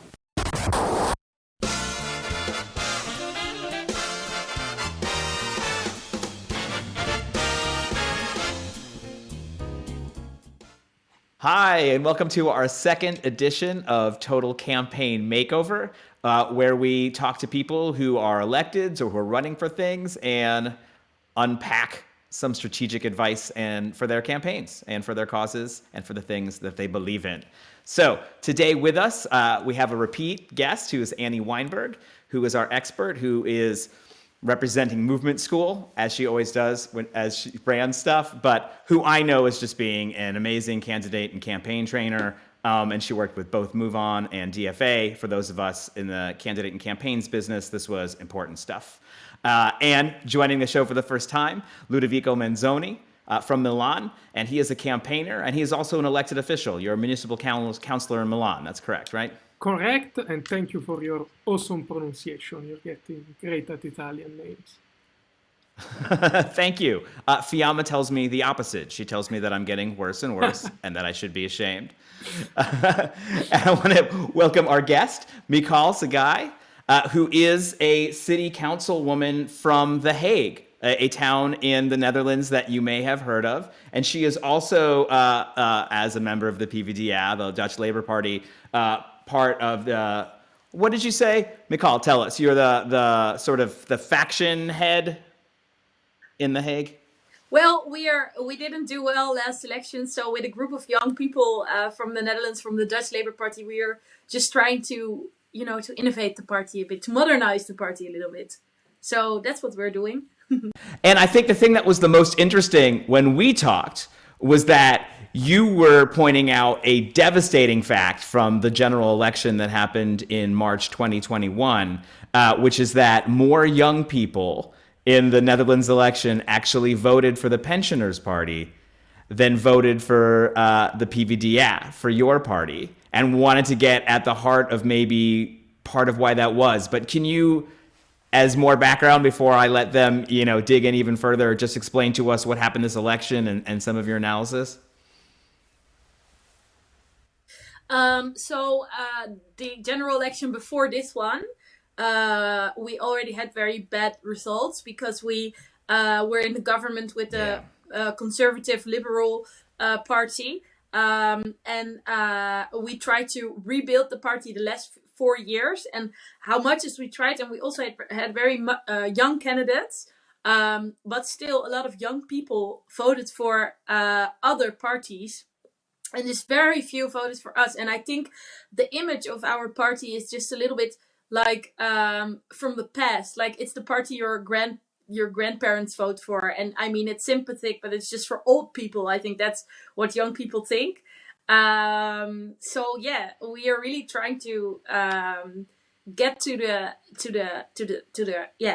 point, like why that happened, and we were trying to modernize the party more radically than we tried last time. And I think we still have a lot of work to do, but it was horrific that more people voted for the Party for the Elderly. And in full transparency, this is an election that I did work on for the PVDA. And so I do also, before, again, turning it over to our experts, which is something I seem to promise to do and then never quite deliver on, is say that, we did the things that you think you're supposed to do. There was a lot of interesting video content. There were faces of people who looked like people. There was a real effort at diversity. I was telling Annie before we came on about one of my favorite videos we made starring Hoptimo, where he went and it was a man on the street who was for those folks watching, who was a black Netherlander who, really kind of gets down and speaks Frieslandian and is as Dutch as anything could be. So we did all the things you'd think you would do and still had this result.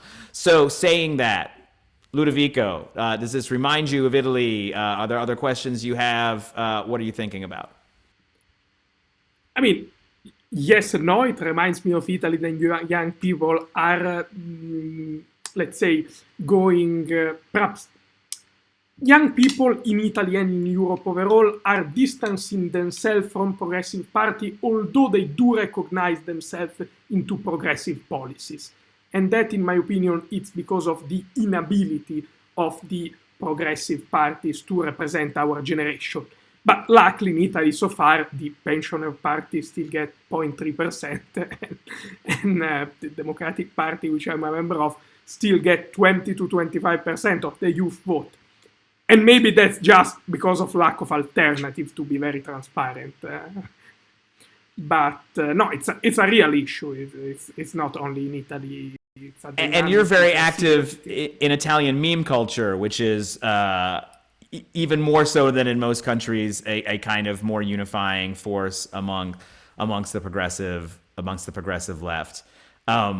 Do you see that happening elsewhere, or why is this particular focus? Why does this happen?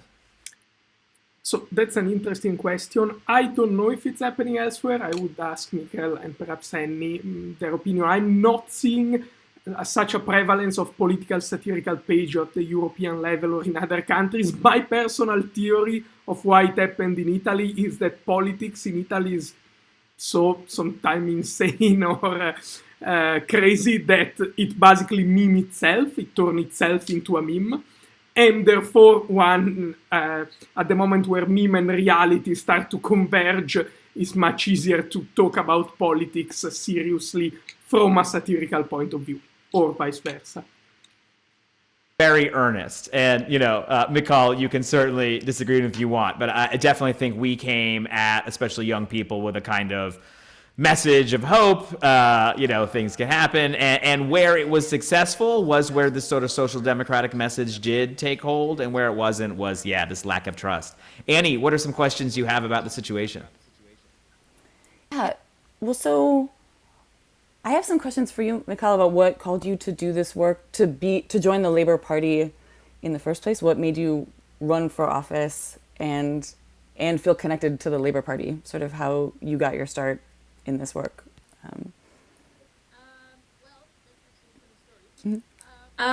Well, that's actually a funny story. When I was in high school, in the Netherlands, you have to do like a very short mini internship of like 1 week. So I told my teacher, like, I'm really into politics. I have no idea why, but since I've been 10, I've been saying that I wanted to be a politician when I grew up. I even said it on the national television once. However, I told my dean, or my teacher, I'm really into politics. Can you get me a mini internship at just any political party? And she got me one at the Conservative Party. And after 3 days, I was like, never am I going to be a member of this very party. But I saw members of parliament from the left-wing parties that I really liked. So then it was just from that moment on, it was just a matter of where do I feel at home the most. And what I really like about the Labour Party in the Netherlands is that it's very diverse. So our voters are getting older and older, but the party is very diverse. There are old people, young people, people of all ethnicities, people of all sexes, genders, and I really like that. And then, as when I moved to The Hague for university, I just thought, yeah, why? I mean, I want to make the world better, but I can also start in my own city. And I just ran for office, and it worked out. I sometimes still can't believe that myself, but it's really true.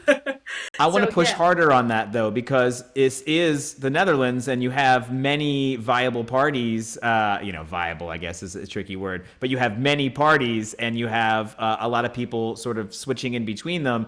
There's a party based on animal rights. There is a more liberal, the D66. There is the Greens. So what was it about the Labour Party, and I'm going to challenge you here, if it's not part of this nostalgic vision from the probably start of the century, etc.?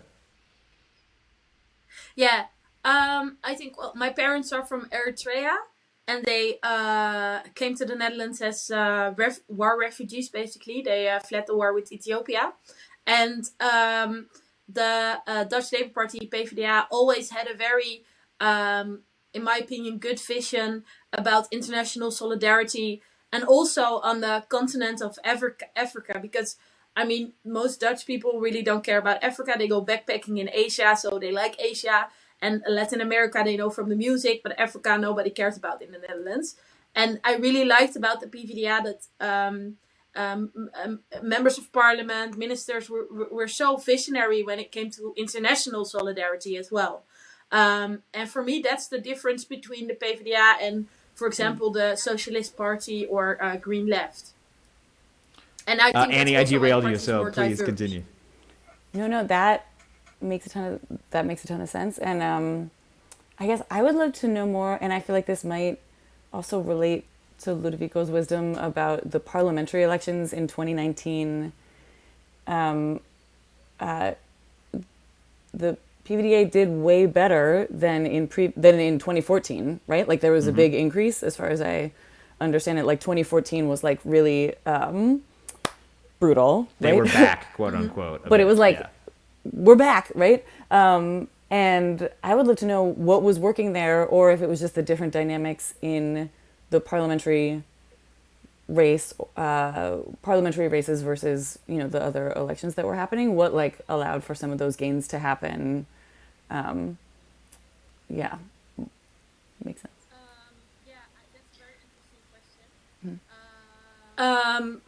That's a very interesting question.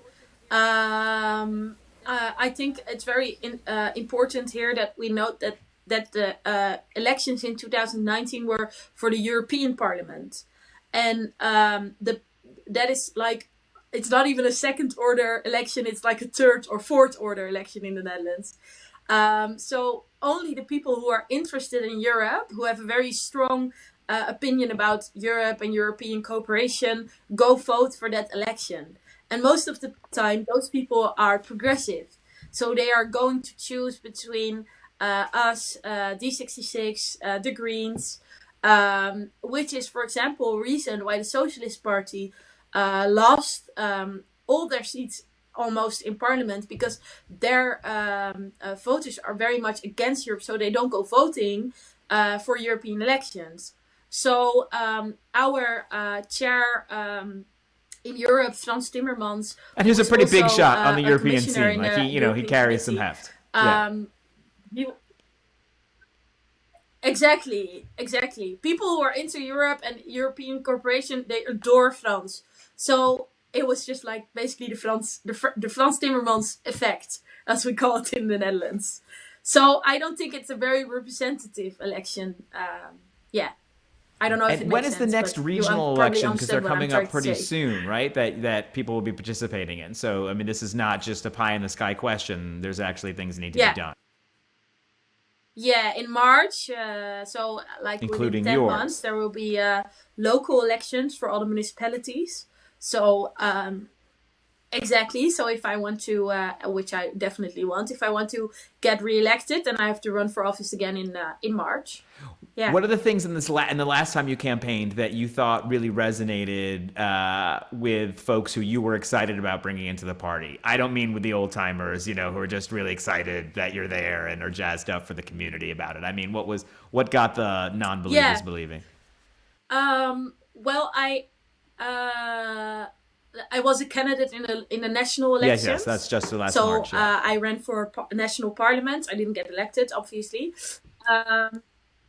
So that was 2 months ago, and I didn't get elected. But however, I was like the 8th or 9th candidate from my party with the highest number of votes.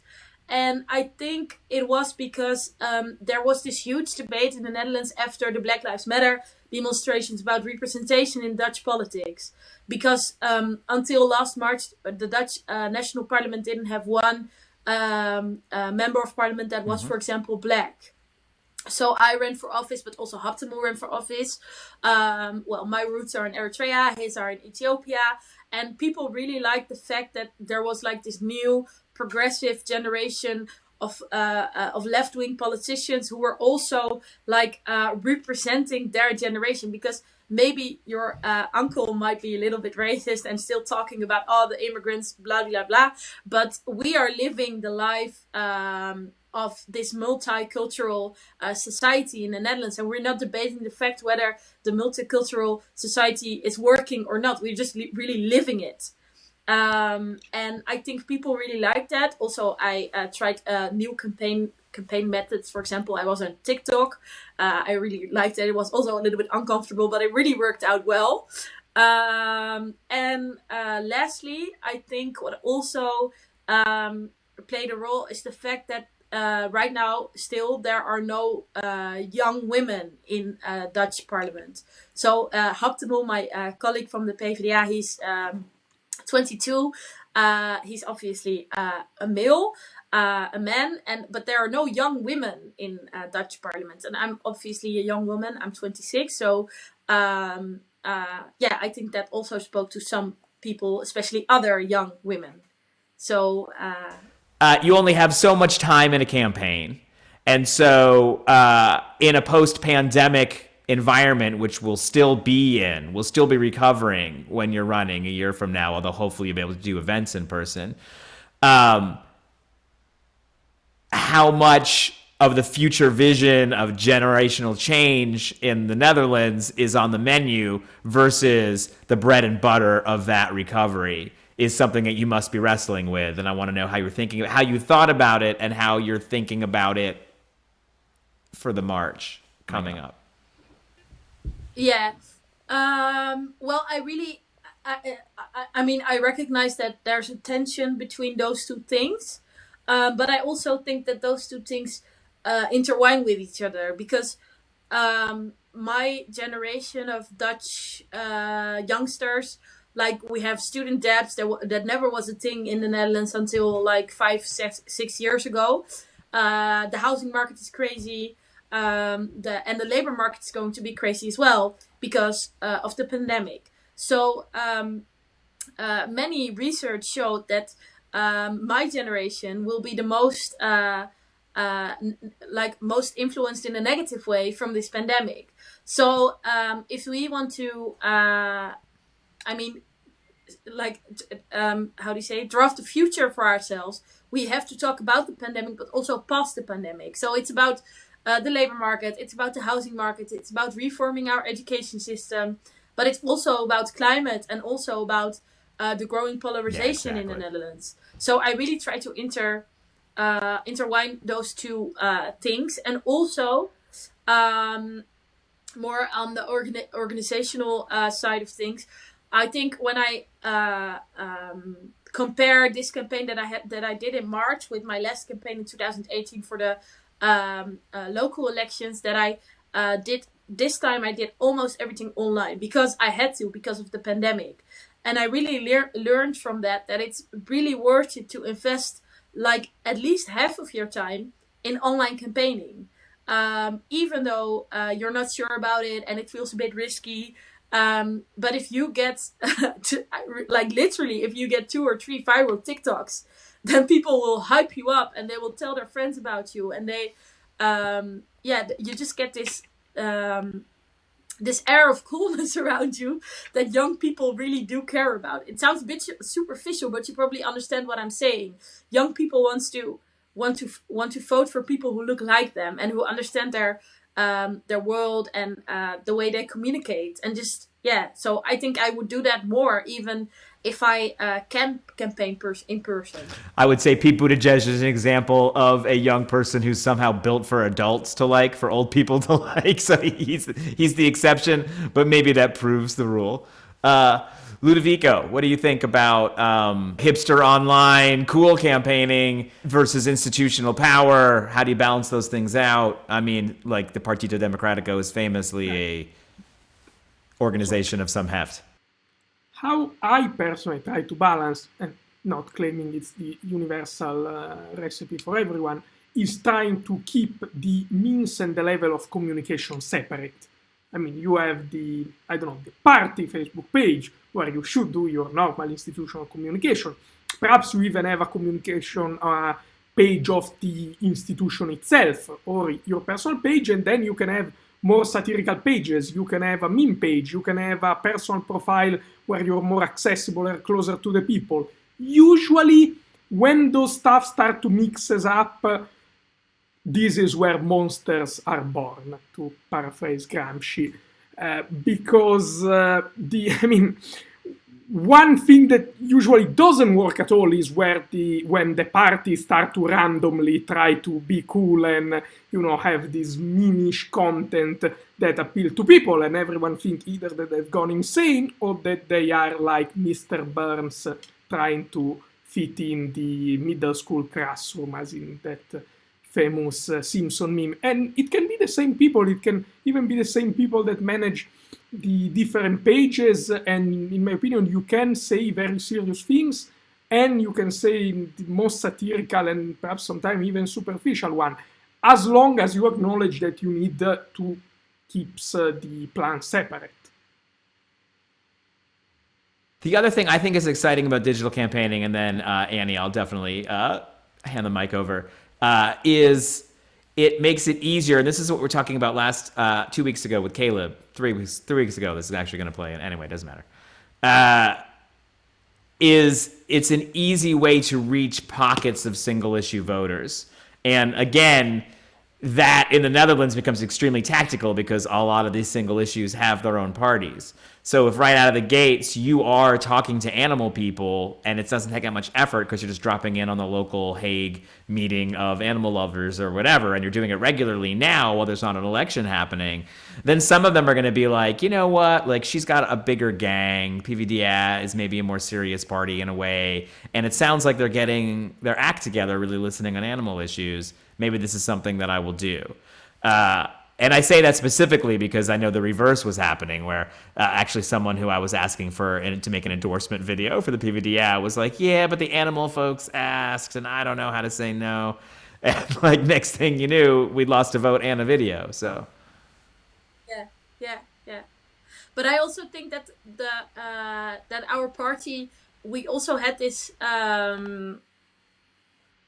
vision the last couple of years that we should only and exclusively focus on social economical issues, so housing, healthcare, labor market, etc. And that's also a way to lose a lot of people, because you want to speak to as many people as possible, and not everyone is only into social economic issues. So yeah, it's very difficult actually to pick your issues wisely. That's real. Yeah, Annie, what do you think about that? I have lots of questions, but I have one follow-up on that, which is, can you say more about what that meant the party was trying to avoid talking about? Were there certain topics that it felt like we have to only talk about? Like, does it mean don't speak about racial justice, don't speak about immigration justice? Right, like is migrant issues uncomfortable to actually, Yeah, so it was basically about two things. One was climate, because we had this very progressive part of our voters who we could lose to the Greens if we didn't do enough on climate justice. But we also had this conservative part that we were afraid to lose if we talk too much about climate. And the same goes for migration and racial justice, etc., refugee issues. So we were avoiding that, and that's not a good idea, because then people think, yeah, you don't have a story about this. And I think it's an important theme or an important issue, but the PvdA doesn't talk about it. So yeah, I'm just going to leave them. And maybe the most foolish thing is separating things to begin with, because when you find out where these things intersect is, of course, where they're the most powerful. But Ludovico, I feel like I interrupted you. Perspective, you look at things on social media is, if you want, and if you don't want to have a more intersectional approach, that perhaps could be the best one, is you can segment your audience, your targets, you can micro-target voters with single issue, even very, very specific. Again, Arun was delving into animal rights or something even more specific. So the social media tools is something that allows you to arrive at a specific public with a specific message. And to be fair, it's also something that some party cynically use to try to get some voters, like the right. Some right-wing parties in Italy sometimes do some very specific message for animal rights folks that you can see something that it doesn't fit at all in their normal party rhetorics, but to try to get that specific segment from time to time, they, just throw them something to try to catch the voting segment. And partially it also works. So it's something you need to be aware of, both in terms of if the party wants to use it as an instrument, but also to watch it out, because the opponents probably are going to use it. I'm the kind of person who gets annoyed. I'm just going to go on record as being this person. I am the kind of person who actually gets annoyed when everyone has the graphic on the right day, right? Like, I actually want to hear about things when it's not convenient, when it's not, of course, it's International Something Day, so let's all celebrate that thing right now. And it all seems so performative. And I will say, it feels tokenistic. And as a person of color working in politics like that, it's to me the worst feeling you get, right? Is when you're like not sure and you're like, no one even really cares. It's just sort of we're all doing this ballet together. That it can feel the worst. Yeah. And so I think it's good to just go against the grain. Let's say it's it's not Pride Month. It's your own Pride Month. You're like, this campaign is celebrating Pride this month, just because we should be talking about this stuff all the time, this kind of thing. Annie. Right. I feel like, exactly. Just to lift up, Mikal, something you said about what it is to run for offices when you may be the first person of your lived experiences and values to run for that seat. Like, so much of digital campaigning, and in the US, a lot of electoral politicking, I think all over the world, but is there's this idea that everything has to be data and metrics driven. And I love getting data and polling back, right? I want us to have numbers to understand what we're doing. But if you are building a more reflective democracy, if you're running for a seat and you are a young progressive woman, and no young progressive woman who is Eritrean, who has a family of refugees, who can tell your story, has ever run before, a lot of times candidates who are building that are using best practices that were written to help elect older, self-funding white men who come from wealth. And sometimes that works, but sometimes it just doesn't even work as well as it would, because the tactics were not written for the voters that you can connect with, who may not have ever had the opportunity to cast their ballot for someone who shares that with them, right? So, Can you be more specific on that? What do you mean? I mean that in general, to generalize in the US, a lot of times, for example, a traditional campaign path is often that someone will spend a bunch of time in call time, lock themselves in a small room, raise a bunch of money for a hockey stick of ads at the very end, which works better generally, I think, for folks that are already seen as congressional or credible in a certain way, right? And if you are a young Black progressive woman running and no one who shares those identities has ever run for that seat before. You just need a longer arc. You need to be able to invest in volunteer systems early. You need to talk to voters at scale earlier. You need to share your message bigger earlier. But if you just get... And you can't wait for people to ask you your story, right, Annie? She has to actually be actively sort of constantly telling a story because people are not going to be in the habit of asking. Yeah. Well, I think I've been to the... I've been visiting the campaign in New Hampshire in 2016 of Bernie Sanders and Hillary Clinton. It was very nice. We won that one. Yeah, you did. We also talked to, it was like on a study trip, and we also talked to folks, for example, from Blue State Digital, and and what I realized there is that the campaigns in the United States are much more data driven, but also money driven. So to give you an insight, my campaigning budget for the national election was €1,000. So that's probably, I don't know how much dollars that is, but it's not a lot. So more all the time, but yeah. That's one thing. So my campaign budget is like zero. And the second thing is that in the Netherlands, it's very illegal to collect data of your voters. And even stronger, you can't, basically. So, I can try, and you can come far with like common sense and analyzing last election results, etc. But I don't know what group will like me more than maybe another group. So what I most of the time do is whenever I have this political idea or idea for a campaign, I just talk about it with the people I try to represent. So, for example, my parents, who are, my family is classic working class family. So I try to talk about my parents. Like, what do you think of the minimum wage? What do you think about the tax system in the Netherlands? What do you think about education, the labor market, the housing market, etc.? And then, I talk to my parents about it, but I also try to talk about it with my younger sister and my friends who are young progressive people living in the more urban areas of the Netherlands, because I also try to represent those people.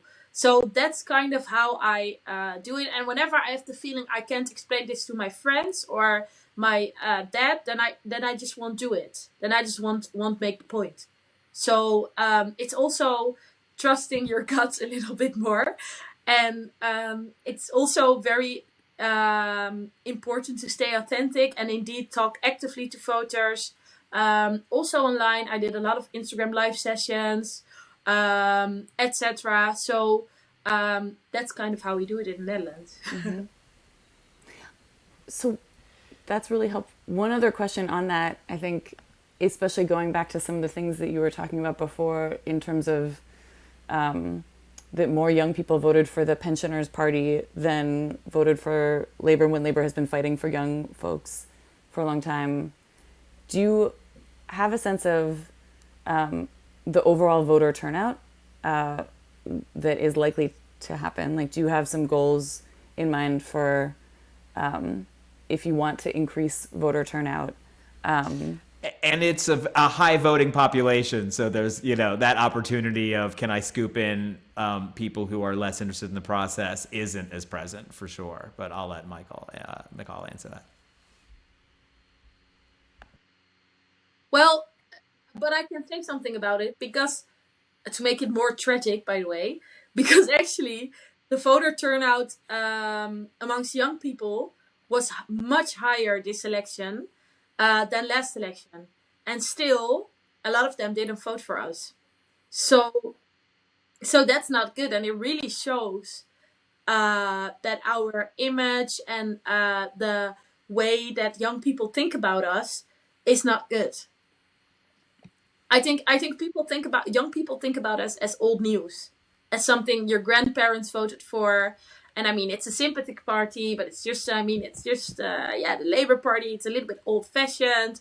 And also when you look at our social media, obviously we have quite good content, but when I compare our followers and the amount of followers that we have To the Greens, for instance, it's not. way It's less than pain. other Yeah, political they have a parties. much more powerful digital footprint. Exactly. Yeah. Exactly. So I think we also have to work more about that outside campaigning or outside election times. I mean, so it has to be more sustainable growth than only posting cool content during campaigning time. That won't work. Ludovico, can I ask you about your experience with the GD? And do you think that this sort of, another thing, Italy has an unusually sort of strong, although now it is, of course, in turmoil with the Secretary General Tironi being denied her position. However, the Young Democrats are an unusually sort of organized group. Does this create a better bench of young people? Doesn't necessarily seem to. Look, it's complicated because on one hand, but let's start from an assumption. The Italian party, unfortunately, is disproportionately older than society as a whole in Italy. And society as a whole in Italy is already older than probably all other countries in Europe. So you have a very serious problem of people going into a local party headquarters and seeing a bunch of 65 plus people that are discussing normally not about the issue that young people care about. Because if you're 65 plus, it's harder to get an excellent grasp of the reality of everyday problem for our generation. So in some way, having a youth wing, it's been a way to get young people in, to have at least a part of organization who actually try to understand young people who try to represent them. And let me be very clear, the youth wing in Italy now it's in a total turmoil and it's been in disarray for years and years. Still, and I don't know if it's that representative of our generation. Still, I know for sure that it's 10 times more representative of our generation than the party as a whole. So at least it has been a way of gathering energy together and being more credible. Because one thing that I think might be the overall theme of this episode is you need consistency. Like you need consistency on social media to be credible. You need consistency on election. Like you can have progressive policy or whatever you want, but if you've been associated for years and decades as a party that doesn't care about certain issue, you will not build that credibility in a couple of weeks or months of campaigning. And therefore, at least the youth wing, if it's used properly, and often it's not, it allows us to build consistency as a group that do care about our generation and tries to represent some issues.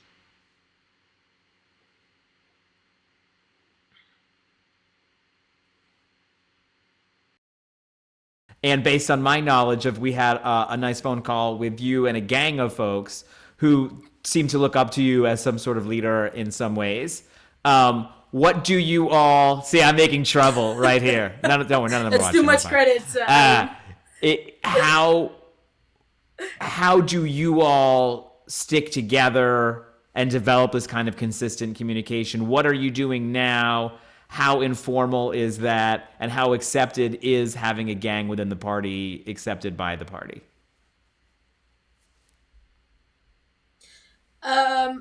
Well, what we're trying to do more and more is to make sure that it's not us versus the party, but that we're also getting into positions of power. Because you can talk about diversity, whatever you want, and not even ethnic diversity, but also in age, etc. But as long as we don't have a seat at the table, it's not real.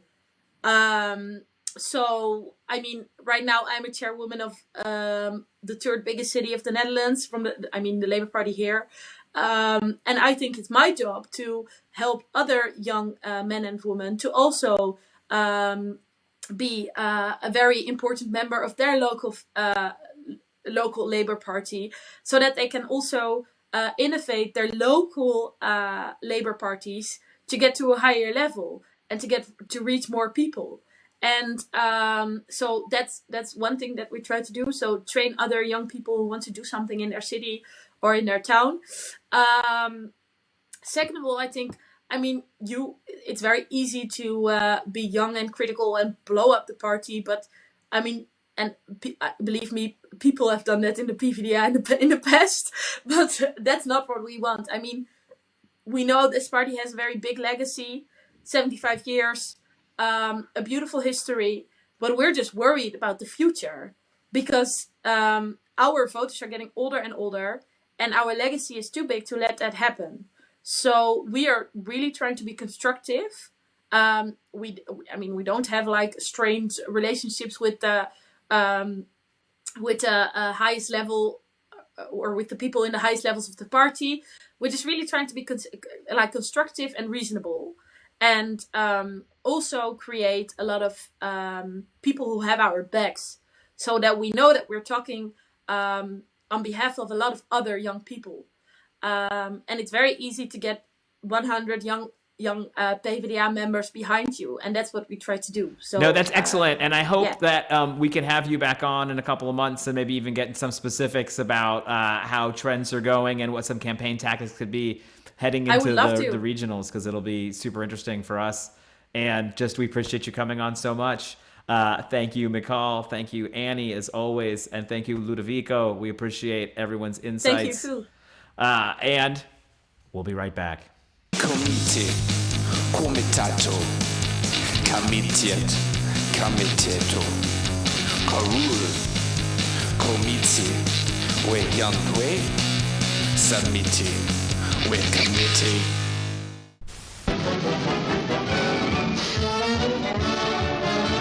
A new landmark rises at Pleasanton. It is the nation's first privately financed and operated atomic power plant. Leading figures in the atomic world are present for the inauguration ceremonies. Prominent among them is Admiral Louis L. Strauss, chairman of the Atomic Energy Commission. After a welcoming speech by Governor Goodwin Knight, the ceremonies are climaxed when Admiral Strauss drills holes for the plaque bearing the plant's license number. Then a tour of the 5,000 kilowatt plant begins with entry of the airlock.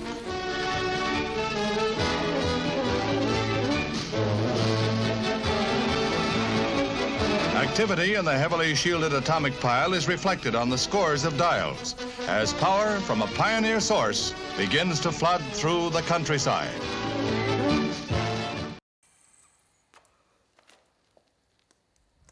Oh, you're still here. Great. You know, I was thinking a lot. We see a lot of chatter in the chat. We got top crackerjack writers around here. We see a lot of chatter in the chat about people talking about individuals or movements or what's more important in history and how it ebbs and flows. I have to say personally, it made me think a lot of the writings of Marx, who I think we think of as being such a movement writer and a forces of history writer, but actually I think understands the dynamic between both those things in a very nuanced way. And that often when we're citing Marx on these issues, we're actually citing Engels, who is a nice man, but not as smart as Karl. Okay. Let us have a reading then of the 18th Brumaire of Louis Bonaparte, Karl Marx, 1852. Hegel remarks somewhere that all great worldwide historic facts and personages appear, so to speak, twice. He forgot to add the first time as tragedy and the second time as farce. Cossidier for Danton, Louis Blanc for Robespierre, the Montaigne of 1848 to 1851 for the Montaigne of 1793 to 1795. That's the Mountain, so the most radical members of their assembly. The nephew for the uncle, and that's, of course, Louis Bonaparte for Napoleon. The same character occurs in the circumstances of the second edition of the 18th Brumaire. Men make their own history, but they do not make it as they please. They do not make it under self-selected circumstances, but under circumstances existing already, given and transmitted from the past. The tradition of all dead generation weighs like a nightmare on the brains of the living. And just as they seem to be occupied with revolutionizing themselves and things, creating something that did not exist before, precisely in such epochs of revolutionary crisis, they anxiously conjure up the spirits of the past to their service, borrowing from them names, battle slogans, and sometimes costumes in order to present the new scene of world history in a time-honored disguise and borrowed language. Thus Luther put on the mask of the Apostle Paul, The revolution of 1789 to 1814 draped itself alternately in the guise of the Roman Republic and then the Roman Empire. And the revolution of 1848 knew nothing better than to do parody. Now 1789, now revolutionary tradition of 1793. In like manner, the beginner who has learned a new language always translates it back into his mother tongue, but he assimilates the spirit of the new language and expresses himself freely in it only when he moves in it without recalling the old, and when he forgets his own native tongue. When we think about this conjuring up of the dead of world history, a difference reveals itself. Desmoulins, Danton, Robespierre, Saint-Just, Napoleon, the heroes as well as the parties and the masses of the old French Revolution, performed the tasks of their time, that of unchaining and establishing modern bourgeois society, in Roman costumes and with Roman phrases. The first one destroyed the feudal fountain and cut off the feudal heads that had grown on it. The other created inside France the only conditions under which free competition could be developed, parceled out land properly used, and unfettered productive power of the nation employed. And beyond the French borders, it swept away feudal institutions everywhere to provide, as far as necessary, bourgeois society in France with an appropriate, up-to-date environment on the European continent. Once a new social formation was established, the antediluvian colossi disappeared, and with them also the resurrected Romanism, the Brutuses, the Gracchi, the Publicas, the Tribunes, the Senators, the Caesar himself. Bourgeois society in its sober reality bred its own true interpreters and spokesmen in the Says, Cousins, Collards, Benjamin Constance, and Guizot's. Its real military leaders sat behind the office desk, and hog-headed Louis XVIII was its political chief. Entirely absorbed in the production of wealth and in peaceful competitive struggle, it no longer remembered that the ghosts of the Roman period had watched over. But unheroic though bourgeois society is, it is nevertheless needed. It needed heroism, sacrifice, terror, civil war, and national wars to bring it into being. The austere classical traditions of the Roman Republic and bourgeois gladiators found the ideals and the art forms, the self-deceptions that they needed to conceal themselves from the bourgeois limited content of their struggles and to keep their passion on a high plane of great historical tragedy.